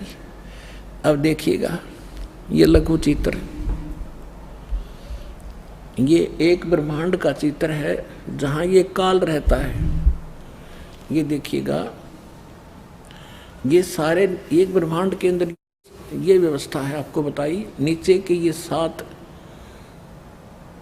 ये पाताल, रसातल, सुतल, तल, तलातल, मातल, ये और ये पृथ्वी लोक, ब्रह्मा का लोक, विष्णु जी का लोक, शिव का लोक, विष्णु जी का लोक, और ये कॉमन स्वर्ग है। स्वर्ग और नरक इकट्ठा ही है। और ये इंद्र का लोक, ये धर्मराज का लोक, तो इसको महास्वर्ग कहते हैं। ये इतना महास्वर्ग है। ये सारा एक ब्रह्म लोक कहलाता है। इतना ये इसके अंदर अलग व्यवस्था है। तो ये काल यहाँ रहता है, यहाँ पर, और इसका यूँ अलग से व्यवस्था है, ये अलग से, इसमें कोई नहीं जा सकता। इस दुर्गा को इसने यहाँ एक अलग से द्वीप दे रखा है, यहाँ ये यहाँ रहती है। इसकी इच्छा होती है तब इसको ये ऊपर लेता है, नहीं इसको फिर नीचे छोड़ देता है। ये फिर यहाँ अपने अलग द्वीप पर रहकर इन सब का, इस पूरे ब्रह्मांड का की देख रेख करती है और इसके संपर्क में रहती है। ये काल यहाँ रहता है ऊपर, और इन इसके ये ऐसे 21 ब्रह्मांड हैं। ये देखिएगा, ये जो आपने एक ब्रह्मांड देखा था, अब ये समझना ये एक गेंद जो है ये ब्रह्मांड है। ऐसे इसने 5 ब्रह्मांडों को एक स्थान में रोका है, जिसको महाब्रह्मांड बनाया है। तो ऐसे ऐसे 4 महाब्रह्मांडों में 20 ब्रह्मांडों को रोक कर इसने एक 21वां ब्रह्मांड यूँ अलग बना रखा है। ये पूरा देखिए एक बार, ये सबसे ऊपर ये अलग एक ब्रह्मांड है। ये वैसे बनाने में, दिखाने के लिए अलग से बनाना, इसकी भी ऐसे ही एलिप्टिकल शेप है। ऐसे यहाँ एक अलग से ब्लॉक है, यहाँ पर ये लॉक लगा रखा है। प्रत्येक इस सर्कल से निकलने की प्रत्येक भंवर गुफा है, प्रत्येक में। इस एक ब्रह्मांड से निकलने की भी भंवर गुफा है, इस फिर महाब्रह्मांड से निकलने की भी भंवर गुफा है, और इस सारे से निकल कर इसमें प्रवेश करने की प्रत्येक में भंवर गुफा है। जब हम सतलोक में जाएंगे और 7 संग ब्रह्मांड इस अक्षर पुरुष के पार करेंगे, वहाँ भी लास्ट में एक भंवर गुफा आएगी। इस काल ने उसकी तकरीबन नकल कर रखी। तो ये यहाँ बैठा है शिखर शून्य में सबसे ऊपर।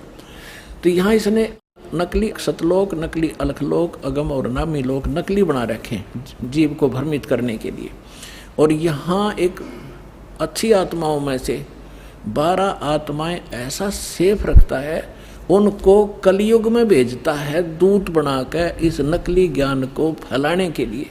जैसे दास ने आज के सत्संग में सुनाया था सुबह कि जो पुण्यात्माएं भक्ति करके मर्यादा में रहकर चली जाएंगी वो तो गई सतलोक में, जो रह जाएंगी फिर काल उन अपना दुरुपयोग करेगा उन अच्छी आत्माओं के। पुण्य तो वो इस समय के होंगे, अच्छी भक्ति से युक्त चारित्र तो वो अब होंगे, और फिर सारी उम्र असंख्य जन्मों तक वो अपने कर्म फोड़ेंगे, उस पुण्य को ही खत्म करेंगे।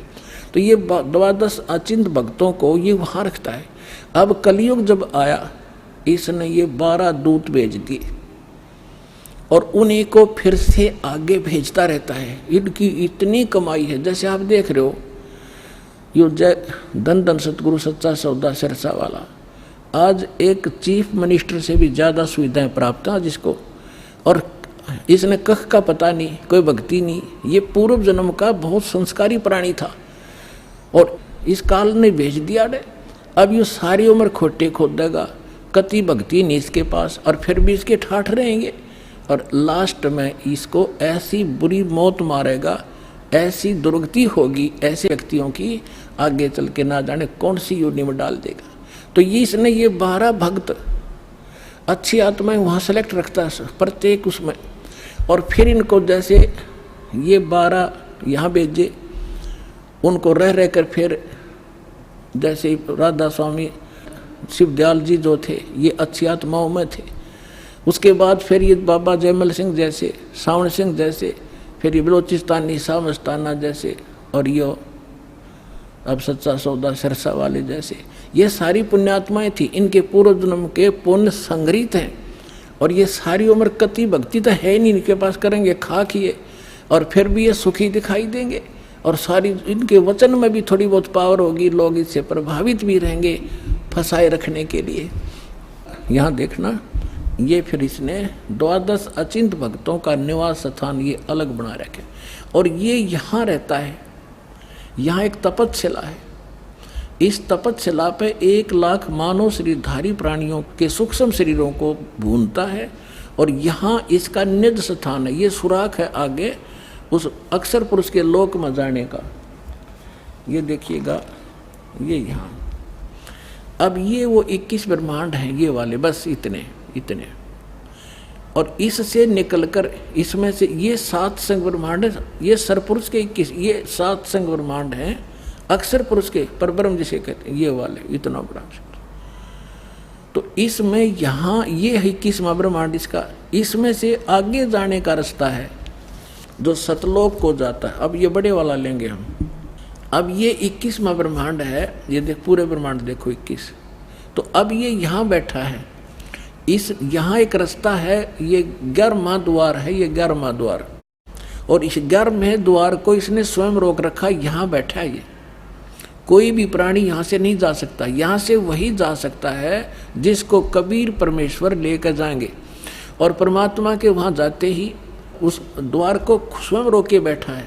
जब यहाँ से हम जाएंगे भक्ति इस भगवान के मंत्र के आधार से, तो इसका सिर झुक जाता है ऐसे अपने आप, और इसके सिर पे पैर रख के, और तब हम इस अक्षर पुरुष के लोक में प्रवेश करते हैं।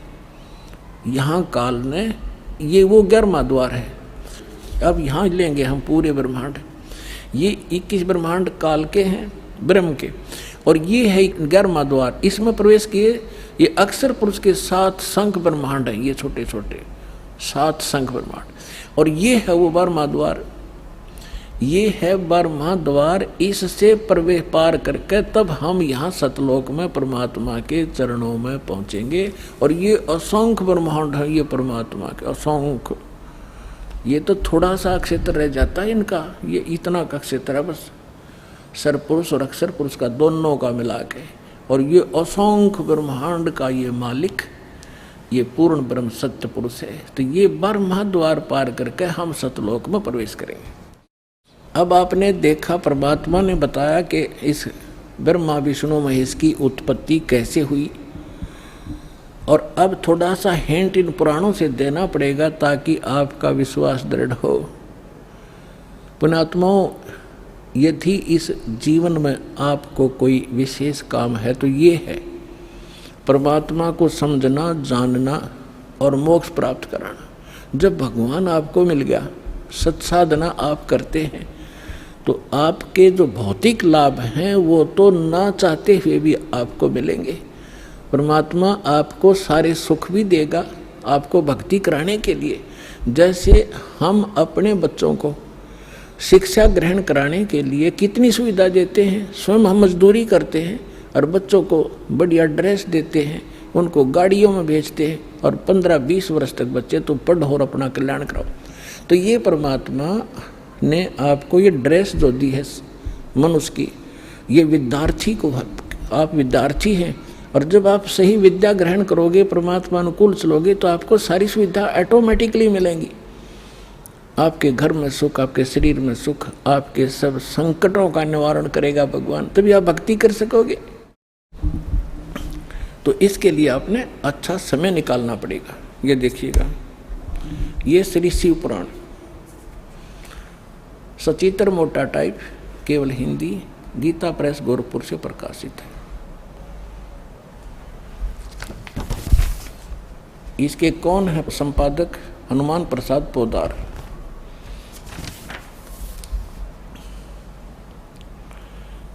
ये प्रकाशक है, मुद्रक है, गीता प्रेस गोरखपुर, गोविंद मनु कार्यालय कोलकाता का संस्थान। अब यहाँ देखिएगा, ये 98-99 पृष्ठ पर हम पढ़ेंगे रुद्र संहिता, संक्षिप्त शिव पुराण, और ये 98 पे यहाँ नीचे से 5वां अध्याय है। अपने पुत्र नारद की यह बात सुनकर लोक पिता में ब्रह्मा वहाँ इस प्रकार बोले। अब 99 पर आ गए हम। ब्रह्मा जी ने कहा, ब्रह्मन देव शिरोमणि, तुम सदा समस्त जगत के उपकार में लगे रहते हो। तुमने लोगों के हित की कामना से बहुत उत्तम बात पूछी। अब नारद जी ने क्या पूछा था कि पिताजी, अपने पिता ब्रह्मा से, कि मुझे सृष्टि रचना सुनाओ। अब यो लगा सृष्टि रचना सुना। देखिएगा, जिस समय समस्त चराचर जगत नष्ट हो गया था, सर्वत्र केवल अंधकार ही अंधकार था, न सूर्य थे न चंद्रमा आदि आदि। उस समय तत् सत ब्रह्म, इस श्रुति में जो सत सुना जाता है एकमात्र वही शेष था। ठीक, अब ये देखिए क्या सट्टे मारेगा है। क्योंकि पुण्यात्मा ये 100 पृष्ठ पा गया। आपको थोड़ा सा हिंट दे दूं कि परमात्मा जब प्रथम सतयुग में आए थे, इन तीनों को मिले थे, ब्रह्मा जी को, विष्णु जी को, शिव जी को। इन्होंने मालिक से ज्ञान एक संत रूप में, ऋषि रूप में और इन्होंने ये ज्ञान सुना था परमात्मा से। अब ब्रह्मा जी परमात्मा वाले ज्ञान को कुछ अपनी अटकल को मिला के कैसे वो सृष्टि रचना बता रहा है। देखिएगा, जिस परब्रह्म के विषय में ज्ञान और अज्ञान से पूर्ण युक्तियों द्वारा इस प्रकार विकल्प किए जाते हैं, उसने कुछ काल के बाद द्वितीय की इच्छा प्रकट की। उसके भीतर एक से अनेक होने के संकल्प उदित हुआ। तब उस निराकार परमात्मा ने अपनी लीला शक्ति से अपने लिए एक मूर्ति की कल्पना की। अब ये के सट्टे मारे है नो कहो, वैसे तो परमात्मा निराकार है, वो ये ब्रह्म निराकार कहे, और उसने कहते फिर वो सदाशिव के रूप में आ गया। वो सदाशिव कौन है देखिए उनका। अब ये कहते हैं जो मूर्ति रहित परम ब्रह्म है उसकी मूर्ति भगवान सदाशिव हैं। ये काल ने सदाशिव कहे हैं, आगे क्लियर भी होगा। अर्वाचीन और प्राचीन विद्वान उन्हीं को ईश्वर कहते हैं। उस समय एकाकी रहकर स्वेच्छानुसार विहार करने वाले सदाशिव ने अपने विग्रह से एक स्वरूप भूता शक्ति की सृष्टि की, जो उनके अपने श्री अंग से कभी अलग होने वाली नहीं थी। अब ये क्या कह रहा है ब्रह्मा जी, अपने विग्रह से उस काल रूपी ब्रह्म ने सदाशिव ने अपने शरीर से एक स्त्री उत्पन्न की जो उसके श्री अंग से कभी अलग होने वाली नहीं थी, अलग कर दी। यह देख, अपने विग्रह से स्वयं ही एक स्वरूप भूता शक्ति की सृष्टि की जो उनके अपने श्री अंग से कभी अलग होने वाली नहीं थी। उस पराशक्ति को प्रधान और प्रकृति गुणवती माया, प्रकृति भी कहते हैं उस दुर्गा को। बुद्धि तत्वों की जननी तथा विकार रहित बताया गया है।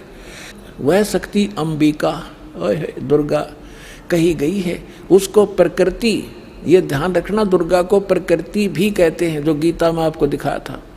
अभी आपको श्रीमद् भगवद गीता अध्याय नंबर 15 के श्लोक नंबर 3, 4, 5 में स्पष्ट किया था कि ये काल कहता है ये प्रकृति तो सभी की माँ जानो और मैं सबका पिता, मैं इसके अंदर बीज स्थापना करता हूँ जिससे सबकी उत्पत्ति होती है।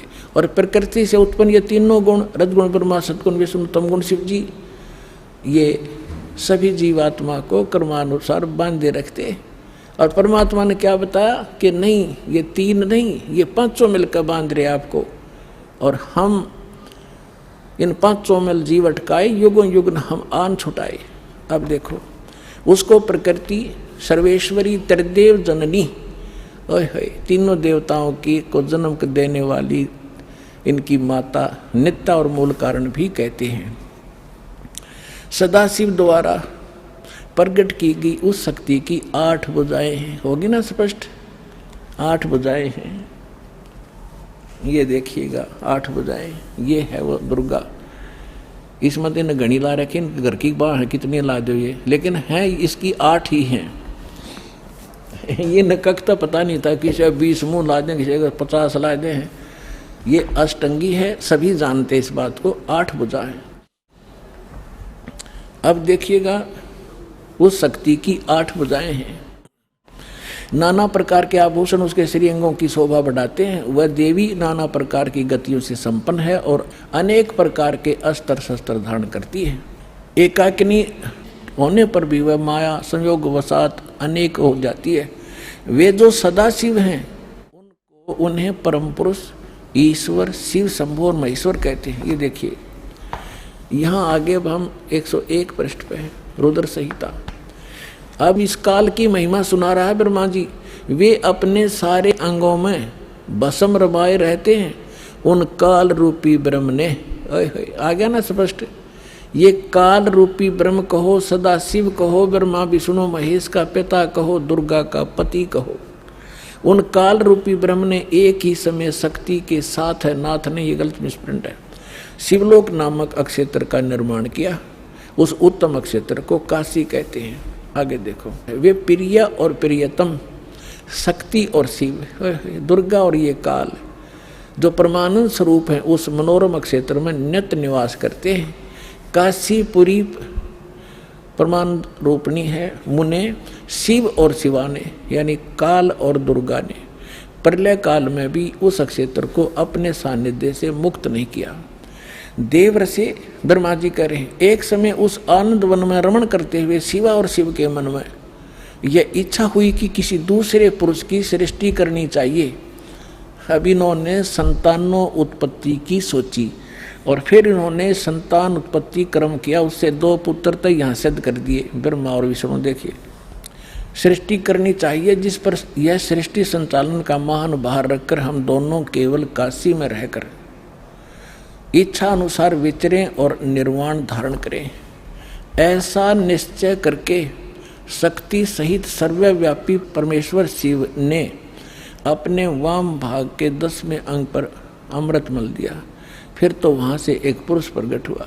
अकल देखो ब्रह्मा की। अब शक्ति और शिव, उस दुर्गा की क्या जरूरत थी अपने साथा पर के में मसला होता हो, ये मारे बकवाद में मतलब की। अब वहाँ से एक पुरुष प्रकट हुआ, उसका नाम के धरा देखो।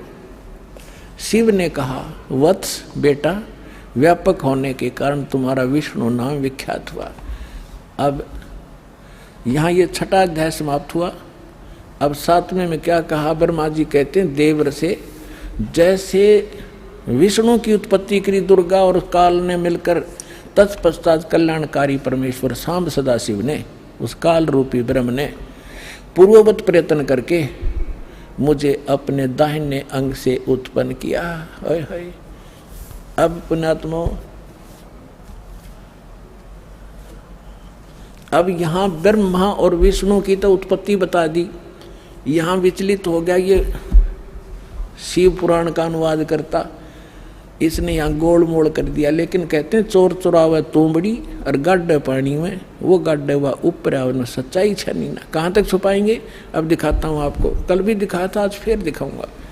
क्योंकि पुण्यात्माओं, एक सिलेबस होता है क्लास का, बच्चे रह कर टीचर उनको बार बार रिवाइज कराते हैं, उसका रिपीटेशन करवाते हैं, आवर्ती कराते हैं, जब जाकर वो बच्चे उससे परिचित होते हैं। तो दास एक टीचर है, आप विद्यार्थी हैं, सौभाग्य आपका, आपके इसमें प्रवेश पा लिया, तो इसको सफल करो। हम एक रोजी रोटी के लिए और 20 वर्ष तक बच्चों को पढ़ाते हैं, जब हो सकता किसी को मिले रोटी रोजगार ना मिले, बाकी हम फिर भी उसमें लगाए रहते। और ये तो एक अनमोल वस्तु, इस भक्ति और इस कमाई का तो ये तो निष्फल जा ही नहीं सकती। तो इसलिए आप इसमें एक विशेष रुचि लो। अब देखिएगा, यही शिव पुराण, इसमें है एक विद्वेश्वर संहिता, थोड़ी सी झलक दूंगा, बस ज़्यादा समय नहीं लूँगा। एक समय ब्रह्मा और विष्णु की लड़ाई होगी, झगड़ा, युद्ध। ब्रह्मा कह रहा था मैं तेरा बाप, विष्णु बोला मैं तेरा बाप। इसी बात पर इनका युद्ध हो गया, लंबी कहानी है। तो इस काल ने सोचा ये लड़के मर जाएंगे, इनके बीच में एक लिंग खड़ा कर दिया, सफ़ेद तेजों में पिलर, बहुत लंबा चौड़ा। ये युद्ध भूल गए आपस में, उसका और छोर खोजने में लग गए। लंबी कहानी है। फिर यूँ आ गया अपने पुत्र सदाशिव का रूप धारण करके। इसने प्रतिज्ञा कर रखी है, मैं अपने यथार्थ रूप में कभी किसी के सामने नहीं आऊँगा। तो ये किसी को विष्णु रूप में दर्शन देता है, ये किसी को शिव रूप में, किसी को ब्रह्मा रूप में। तो वहाँ ये शिव रूप धारण करके आ गया। अब देखिए, ये है विद्वेश्वर संहिता और ये है संक्षिप्त शिव पुराण 24वां पृष्ठ। यहाँ इन दोनों का झगड़ा हो रहा था, बीच में इसने ये सतम खड़ा कर दिया। अब यहाँ आ जाते हैं। ब्रह्मा और विष्णु ने पूछा, प्रभो इस ज्योत निरंजन काल से सदाशिव से सृष्टि आदि 5 कर्तों के लक्षण क्या है, यह हम दोनों को बताइए। भगवान शिव बोले, ये काल रूपी ब्रह्म बोला, मेरे कर्तों को जानना अत्यंत गहन है, तथापि मैं कृपा पूर्वक तुम्हें उनके विषय में बता रहा हूँ। आगे चलेंगे। अब हम आगे 26 पृष्ठ पे। इसने कहा कि पुत्रों, अब हो गया ना इनका बाप ब्रह्मा विष्णु महेश का पिता है ये। पुत्रों, तुम दोनों ने, ब्रह्मा और विष्णु ने तपस्या करके प्रसन्न हुए मुझ परमेश्वर से सृष्टि और सतिथि नामक 2 कृत प्राप्त किए। ये दोनों तुम्हें बहुत प्रिय। इसी प्रकार मेरी विभूति स्वरूप मेरे जैसी शकल के रुद्र और महेश्वर ने, युने है, दो अन्य उत्तम कृत संहार और त्रोभाव मुझसे प्राप्त किए हैं। ये पांचवा कौन है? ये चार तो ब्रह्मा विष्णु महेश और रुद्र हो गए। इस महेश का एक शकल है रुद्र, और वो 11 रुद्रों का कंट्रोलर है वो रुद्र, वो अलग है। और ये ब्रह्मा विष्णु महेश ये अलग है। तो ये पांचवा जो बोल रहा है यू है काल दुर्गा का पति। अब हमने यहाँ से इतना ही लेना था। पहले दास ने परमात्मा के द्वारा बताई सृष्टि रचना सुनाई, और अब इन सदग्रंथों में प्रमाणित हो रही है। तो इससे क्या सिद्ध हो गया कि कौन ब्रह्मा का पिता है और कौन विष्णु की माँ, शंकर का दादा कौन है हमको देव बता। तो इस कथा से आपको शब्द सिद्ध हो जाएगा कि ब्रह्मा विष्णु महेश का पिता और इनका दादा कौन है। इनका दादा है कबीर जी, वो सत्य पुरुष जिसने इनके पिता ज्योति निरंजन को जन्म दिया, और उसी से फिर ब्रह्मा विष्णु महेश का जन्म हुआ इस ज्योति निरंजन काल से। तो इनका दादा कौन है? कबीर सत्य पुरुष, वो परमेश्वर है। जो आज दास सत्संग शुरू करना कर रहा था, उसकी तो अभी तक भूमिका बनी है। अब क्या हुआ, इन तीनों देवताओं का दुर्गा ने ब्याह कर दिया, अपने ही 3 रूप बनाए, सावित्री, लक्ष्मी और पार्वती। समुद्र में छुपा दिए अपने वचन से। 3 लड़कियां युवा बना दी, और ये जब युवा हुए इनको कोमा से बाहर कर दिया, इन तीनों का विवाह कर दिया। इनसे फिर आगे काल की सारी सृष्टि चली। अब दास जो आज प्रसंग शुरू किया था वही शुरू होगा मेरा तय काम जो बताना चाहूँ था। अब धर्मदास जी ने पूछा, हे परमात्मा, हम बड़े नीच और पामर प्राणी हैं। हे भगवान, हमने आपके साथ धोखा किया, आपके साथ चीटिंग करी, और फिर भी आप हमारे लिए भटक रहे हो। कैसे दया करी दाता। तब परमात्मा ने कहा कि जब यहाँ ये प्राणी इतने दुखी हो गए, हाहाकार माच गई, परमेश्वर ने कहा कि उस समय जब यहाँ हाहाकार माची, धर्मदास मैं अपने पुत्र जोग जीत का रूप बना के, जिस पुत्र के रूप बना के इनको निकाला था, उसी का रूप बना के मैं वहाँ खड़ा हो गया जहाँ 1 लाख मानव शरीरधारी प्राणी, स्त्री और पुरुष वहाँ भूनने जा रहे थे तपस्या, और चटक पटक जीव करे थे। उन चटक पटक के पड़े थे, बुरा हाल हो रहा था। तो वहाँ मेरे जाने से सभी जीवों की वो तपत तो खत्म होगी। वह टुकड़ी, वह तपस्या ऐसे की ऐसी जल रही थी, लेकिन मेरी रजा से उनको आंच नहीं लगे थी। सभी बैठ के या तो रो रहे थे, फिर सामने देखा, मुझे देखकर कहा कि हे भगवान, हम यहाँ कौन से पाप का कर्म भोग रहे हैं, दुख भोग रहे हैं, क्योंकि सबको ये मालूम है अपने किए का कर्म भोगना पड़ता है। तो परमात्मा ने कहा, भाई ये जो तपस्या पे दुख है ना, ये यहाँ का नहीं, ये सतलोक में तुमने गलती करी थी, वो दंड है। तब सारी सृष्टि रचना सुनाई। तो वहाँ तो सारे दुखी थे, सबको मालूम था, ना कोई बेटा साथ था, ना बेटी साथ थी, ना कोई संपत्ति साथ थी, ना कोई रिश्तेदार साथ था, अकेले भुन रहे थे, पिट रहे थे वहाँ पर। तो वहाँ सभी ने स्वीकार किया जो मालिक बता रहे थे, और कहा, हे भगवान, हमें छुटवा लो काल अन्यायी से।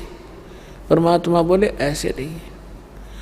अब यहाँ परमात्मा ने कहा कि जोर करूं तो मेरा वचन नसाई, जब तुम जाए धरो जग नर देहा, तब तुम करना मम सत शब्द स्नेहा। जब तुम संसार में जाओ, मनुष्य शरीर प्राप्त हो, और मेरा कोई दास इस सच्चे ज्ञान को और सत्य नाम को सुना रहा हो, बता रहा हो, तब उसकी शरण में चले जाना, तब तुम्हारा मोक्ष होगा, ना तो नहीं हो सकता। तब उन्होंने कहा कि हे परमात्मा, अब का जन्म मनुष्य का हो गया, पूर्ण संत खोजेंगे और आपकी शरण, आपकी भक्ति करा करेंगे, और पूजा हम करेंगे नहीं। यहाँ तो ये फिर तीनों गुण इनको मित कर देते, इनको ज्ञान नहीं, कहाँ थे, कौन जन्मे थे, ऐसा जुल्म कर रखा हमारे साथ। तो फिर क्या हुआ, परमात्मा ने कहा कि वहाँ वो ऋषि में ऋषि भी वहीं बुन रहे थे, बुनने जा रहे थे, जो यहाँ मंडलेश्वर पाक रहे थे।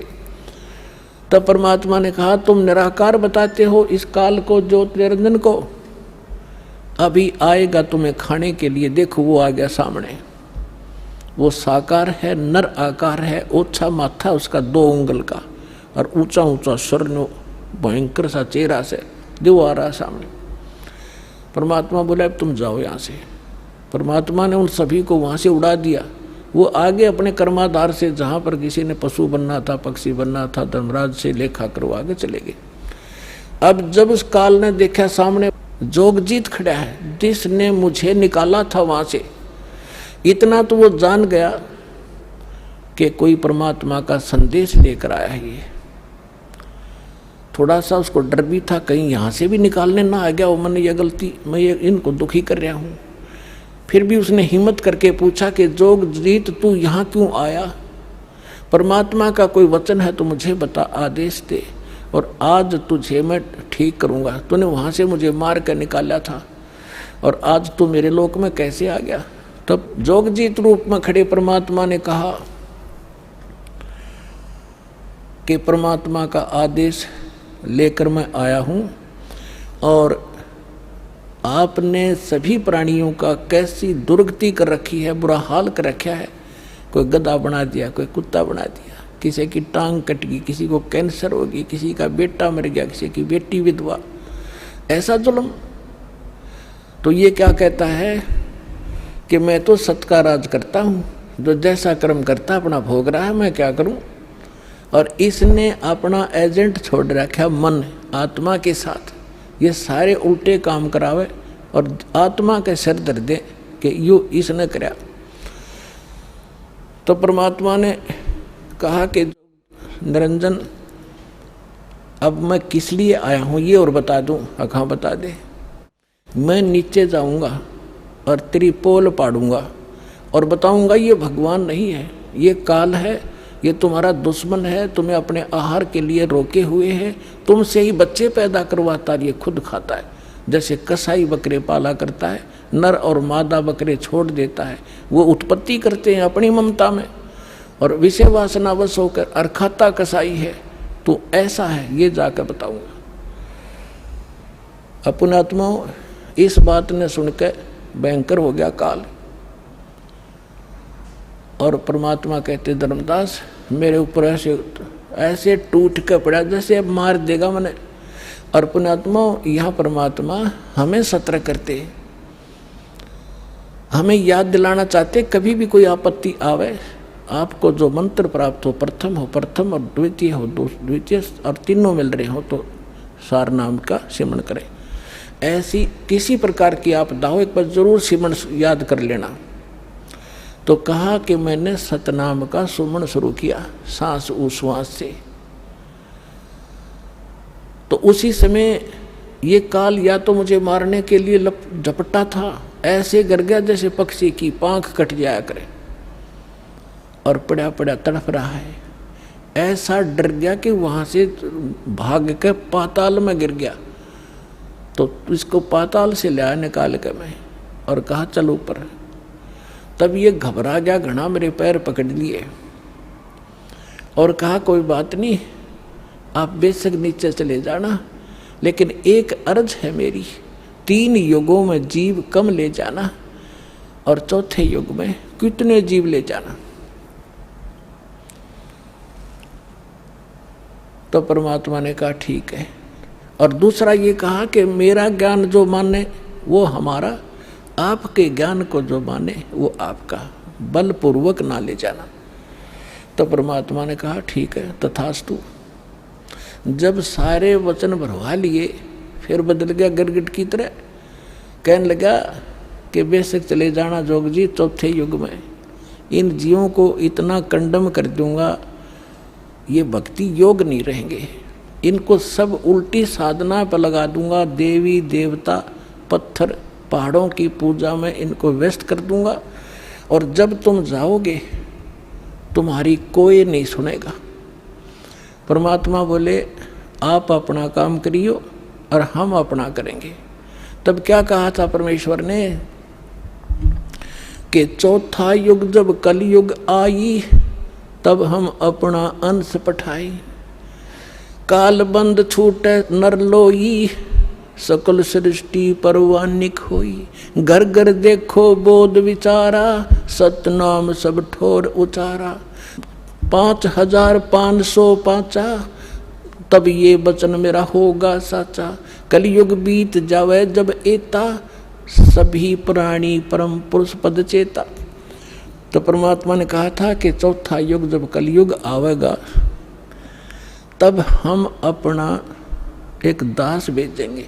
अब वहाँ काल के सामने परमात्मा ने कहा कि हम अपना दास भेजेंगे। और कबीर वाणी चैप्टर में परमात्मा ने धर्मदास जी से, जब धर्मदास जी घने चिंतित हो गए थे कि हे परमात्मा आपने सतनाम और सारनाम गुप्त रख दिया और इसके बिना मोक्ष नहीं हो सकता।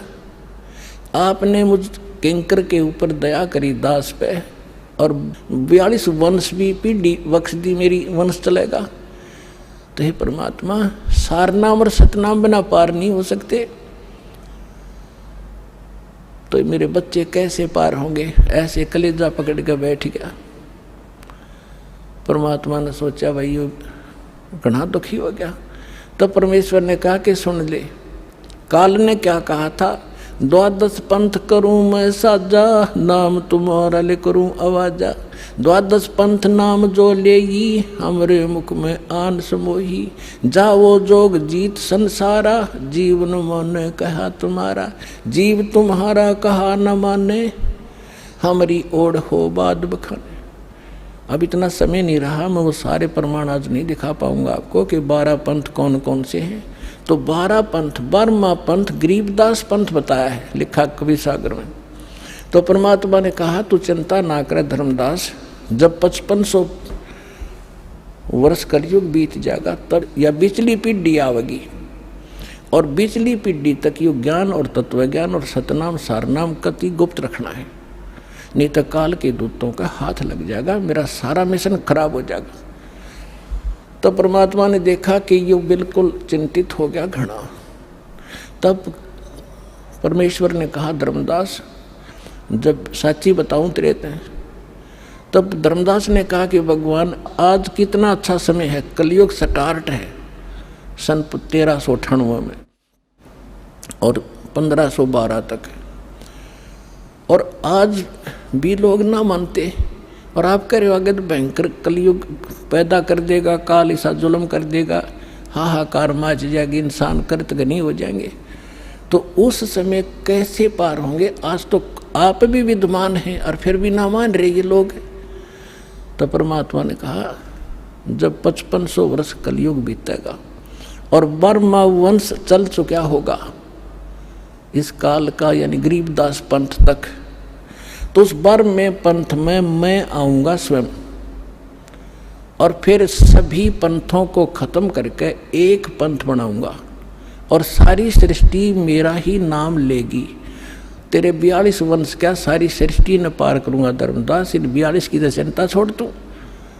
तब उसका दिल डटा था और काल के सामने परमात्मा ने थोड़ा सा भेद रखा कि मैं अपना अंश भेजूंगा और घर घर देखो बोध विचारा और सतनाम सब ठोड़ उचारा।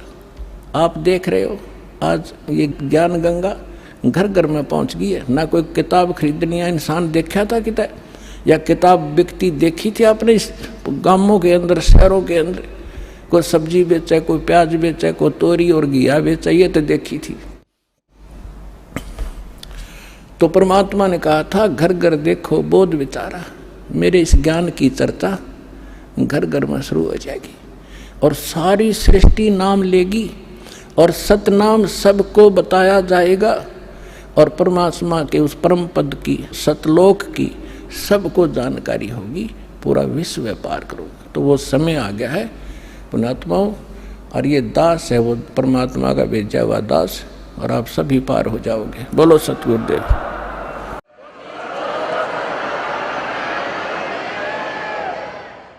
अब आपको कुछ भक्तों के अनुभव सुनाएंगे, ध्यान से सुनना।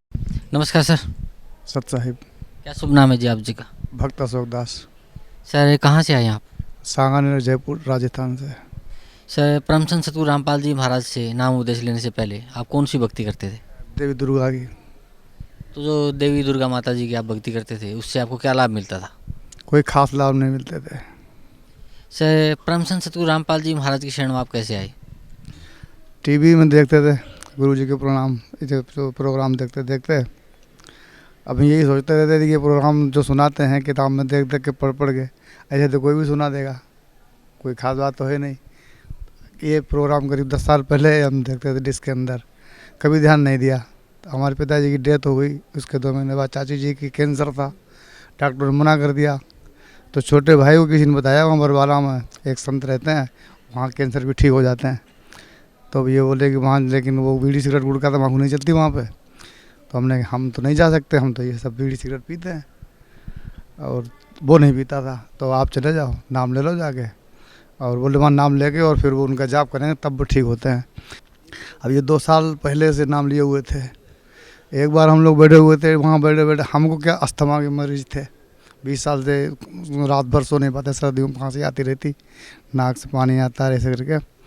तो ये ठीक नहीं हो रहे थे और बीड़ी सिगरेट बहुत पीते थे, ये छूट नहीं रही। डॉक्टर दवाई लेते थे, वो कहते थे आप ये छोड़ दो नहीं तो ठीक नहीं हो गए। तो हमने ये छूट जाएगी तो बीमारी खुद ही चली जाएगी, फिर तुम क्या करोगे?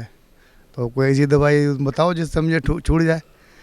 और ये हमने पूछा भाई वहाँ पे आप गुरुजी की जो नाम दिया है वो मंत्र दिए गए हैं उनसे जाप जो कोई फ़ायदा है? बोले भैया बोले फ़ायदा तो है। तो हम कैसे पहुँचे? हम तो इतने नीच आदमी हैं, ये बीड़ी सिगरेट पीते रहेंगे तो वहाँ पहुँचने कोई सवाल ही नहीं उठता, सपने में नहीं पहुँचेंगे। और ये दुर्गा भक्ति करते करते इसके अंदर कोई खास फायदा हुआ नहीं, उल्टे बीमारी और लग रही है, 2-5 साल में मर जाएंगे। अस्थमा के मरीज हैं, जे छूटेगी नहीं, दवाइयाँ फ़ायदा नहीं कर रही, मरेंगे। तो ये वाकई में लोग वाकई कहते हैं ये परमात्मा है जिनको आप गुरु बना के बैठे हो। ये बोले हाँ भैया है तो ऐसी बात है। तो हमने मन में सोचा, हमने गुरुजी हमारे ऊपर ऐसी कृपा करो, हम तो मरेंगे हैं, हमारी बीड़ी सिगरेट छुड़वा दो, हम आपके पास आ जाएंगे, जैसे बताओ वैसे ही करेंगे, आपके बताए भक्ति मार्ग पर चलेंगे हम। 15 फरवरी की बात थी ये। 15 फरवरी रात को सोए, सवेरे उठ गए। सवेरे उठते तो नाक में से पानी, आँख में से आंसू आने लग गए और बीड़ी धुआं लगते ही, सिगरेट का धुआं लगते ही उल्टी हो जाती थी। सुबह उठते ही सिगरेट पी, उल्टी हो गई। 1 घंटे बाद फिर उल्टी हो गई। कुछ बात समझ में नहीं आई। ये लोग बोले दवाई ले चलो, दवाई क्या लाऊं, मैं तो कोई बीमारी नहीं है, मैं तो ऐसे ही उठा अच्छा खासा और ये सब होने लग गया। तो बाद में भाई आया, वो बोला ये कल तुमने क्या बोला था? हमने गुरुजी से बोला था हमारी ये छुड़वा दो तो हम ये कर लेंगे। वो सब शाम तक ही हालत होती रही। 8 दिन हो गए, धुआं भी लग जाता तो उल्टी हो जाती थी। हमने कहा मनोज ये गुरुजी ने चमत्कार कर दिया हमारे साथ। अब एक बार हम सिगरेट पी के फिर देखता हूँ अभी उल्टी नहीं होती है तो फिर चलेंगे वहाँ।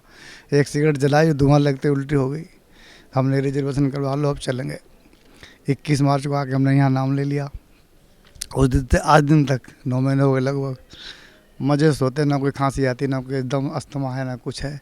और उसके बाद सत्संग जब पूरा हुआ घर गए, घर जाके वहाँ अपने घर पे जाके नहा धो के वापस नित्य किया हमने जाके। तो दोपहर में जाके सो गए, जगे हुए थे रात के वजह से वहाँ पे। और दिन में सो के जो सपना में क्या देख रहे, गुरुजी आए, एक चारपाई रस्सी से बनाई जाती है ना, उसके ऊपर में हम लेटे हुए। हम जैसे उठे तो देखा तो गुरुजी लेटे हुए हैं इसके ऊपर। तो इसका मतलब हम गुरुजी के पास लेटे हुए थे। फिर रोना आ गया हमको। आई थी क्योंकि हमारे घर में चारपाई भी नहीं थी, वो रस्सी वाली। तो अब उसके बाद जब भी नित्य करते हैं, गुरुजी की आरती करते हैं, तो वो रोना आ जाता है ऑटोमेटिक, रुकती नहीं है। ये भी पता नहीं भाई क्यों रो रहे हैं और रोना आ जाता है। अब भक्ति करते चले जा रहे हैं 9 महीने से। और घुटनों में दर्द होता था। एक बार चिकनगुनिया बीमारी हो गई तो हमारे कोई 7-8 साल पहले। तो थोड़ा वो चल लेते थे, दुकानदारी काम था अपने पास किराने का, वजन वजन उठाते तो घुटने में दर्द होता था, सीढ़ियों के ऊपर चढ़ नहीं पाते ठीक से। एक बार आटा की बोरी उठाई 20 किलो की, हाँ एक चढ़क से हुई और मैंने क्या हो गया पता नहीं इसमें, इसको लाया डोलाया तो दर्द ही बंद हो गया। फिर सीढ़ियों के ऊपर चढ़ गए दूसरे दिन सवेरे, इसमें भी ऐसे ही हुआ। ये घुटनों में दर्द भी ठीक हो गया, आज तो कोई दर्द भी नहीं हुआ। अरे पैरों के अंदर ये बीमारियाँ होती गांठ जैसी, तो इनसे चलने में बड़ा दिक्कत होती थी। ये नामदान लिया तो हमने यहाँ 15 दिन के अंदर अंदर जो मंत्र जाप किए हैं उससे ये पता ही नहीं चला, बीमारियाँ चली गई, ये पैरों वाली बीमारियाँ सब गायब हो गई। ब्लेड लेके आधी आधी उंगली काट देते थे हम पैर की। तो हमने आसन में जाएंगे, नंगे पैर रहेंगे, वहाँ तो ये जरा से कुछ लगती है आंसू आ जाते हैं, छाँट छूटते हैं काट कूट, तो लेके बैठे ब्लेड तो कुछ था ही नहीं। महीने भर तक तो निशान थे, अब तो कुछ निशान भी नहीं रहे, सब गायब हो गया। तो ये फ़ायदे होते रहे हमको। सर भक्त समाज को क्या संदेश देना चाहते हैं आप? ये कहें भक्त समाज को, हमने गुरुजी को नाम उपदेश भी नहीं लिया था, घर पे बैठे बैठे खाली सच्चे दिल से ये बोल दिया था कि हमको ये फ़ायदे मिल जाएंगे तो हम आगे गुरु बना के और आपकी बताए भक्ति मार्ग पर चलेंगे। तो हमने तो गुरु बनाया भी नहीं था, खाली दिल से हम मान लिया था। वहाँ बैठे बैठे अपनी दुकान पर 3-4 लोग बैठे हुए थे, भक्त संतोष दास थे, मनोज दास हमारा भाई था, हमारी मिसेज थी, सभी लोग थे। बोले ऐसे मत बोलो भैया, ये परम संत हैं परमात्मा। हम तो यही जान रहे थे कि संत हैं, परम संत हैं, गुरुजी बनाते हैं, लेकिन साक्षात परमात्मा है, ये जानकारी उसी दिन हो गई थी हमको। और उसके बाद में हमने नामदान नहीं लिया, तो उससे पहले ये जो वहाँ पर बैठ के जो प्रवचन करते हैं गुरुजी, ये हमको रात को दिखा दिया सब। इसमें हम जाके खड़े हुए तो हमने पता नहीं 2-3 मंजिल है कि नहीं है, इसमें जाने जीना नहीं, कि जाने रास्ता नहीं, ऊपर सीढ़ियाँ नहीं है, तो ऑटोमेटिक 2-3 मंजिल पहुँच गए। फिर सोचा हमने नीचे की जाने का रास्ता नहीं है, तो नीचे इसमें कैसे उतरेंगे, तो ऑटोमेटिक नीचे आएगा, ऊपर मंजिल गायब हो गई। मनोज बोला हमने ऐसे ऐसे कुछ वहाँ है क्या? बोले है तो भैया। यहाँ आके देखा हमने, जय तो सब कुछ दिखाया गुरुजी ने, और पीछे एक आदमी खड़ा रहता सफ़ेद कपड़ों में, सामने नहीं चला दिखा रहा था कि उस वक्त नाम हम लिया नहीं तुमने। तो बस जब हमने देखा, हमने जय तो गुरुजी थे, लेकिन बस चेहरा नहीं ठीक देखा दिन का। तो जब हमने नामदान नहीं लिया वहाँ पे, और हमने गुरुजी को सच्चे दिल से माना था, 45 सेकंड में ये बातचीत हुई हमारी, और हमको इतना बड़ा फ़ायदा दे दिया, हमारी ज़िंदगी बच गई। नहीं तो हम तो 5-7 साल में मर ही गए, वो तो बचते नहीं किसी हालत में। तो अब वो कहा कर इसी तरीके से सच्चे दिल से भगवान का नाम लें, परमात्मा को याद कर, वहाँ बैठ गए, और उनको फ़ायदा गारंटी से होगा। और फिर आके नामदान ले लें, वो आके हमको हुआ तो उनको भी होगा। और यहाँ आने के बाद में नामदान ले लें, अगर उनको फ़ायदा नहीं होता तो कहने की उनकी मिस्टेक रहती है, तो वो सच्चे दिल से नाम ले लें। वो यहाँ आके गुरु तो बाद में बनाएं, आके उनके भक्ति मार्ग बाद में आके चलें, पहले सच्चे दिल से उनसे प्रार्थना कर लें, और प्रार्थना करके और देख लो चमत्कार रातों रात सोई वरत तक हो जाता है चमत्कार। हमारे साथ हो गया तो उनके साथ भी होगा। तो वो आएँ और वहाँ पर उनको परमात्मा को पहचानें और अपना जो है भक्ति मार्ग पकड़ें आराम से, और सब लोग जाएँ। अब इनकी भक्ति मिलने के बाद में जो है, यहाँ दुनिया में तो कुछ अच्छा लगता है नहीं परमात्मा के अलावा। बात करते हैं तो इन्हीं की बात अच्छी लगती, दूसरी बात अच्छी नहीं लगती हमको। भजन करते हो तो इन्हीं भजन में मन लगा रहता है, जो भी यही लगता है। अब ये दुनियादारी सब बेकार लगने लगी, कुछ अच्छा नहीं लगता है। तो उनको ये कहना चाहते हैं कि यहाँ आओ और परमात्मा से नामदान लो और बताया भक्ति मार्ग पर चलो। अगर कुछ फ़ायदा नहीं होता तो वो अपनी गलती सुधारो, आके खुलेआम सबके सामने गलती की अपनी माफ़ी मांगो, परमात्मा फिर जो बताएं वैसे करो, वैसा हो जाएगा उसके अंदर में। मेरे भक्त समाज प्रार्थना है, सतलोक वाला आश्रम में आओ, पूर्ण ब्रह्म परम संत सतगुरु रामपाल जी महाराज से आके नाम उपदेश लो और अपना कल्याण करवाओ। जी धन्यवाद आपका, बहुत बहुत धन्यवाद।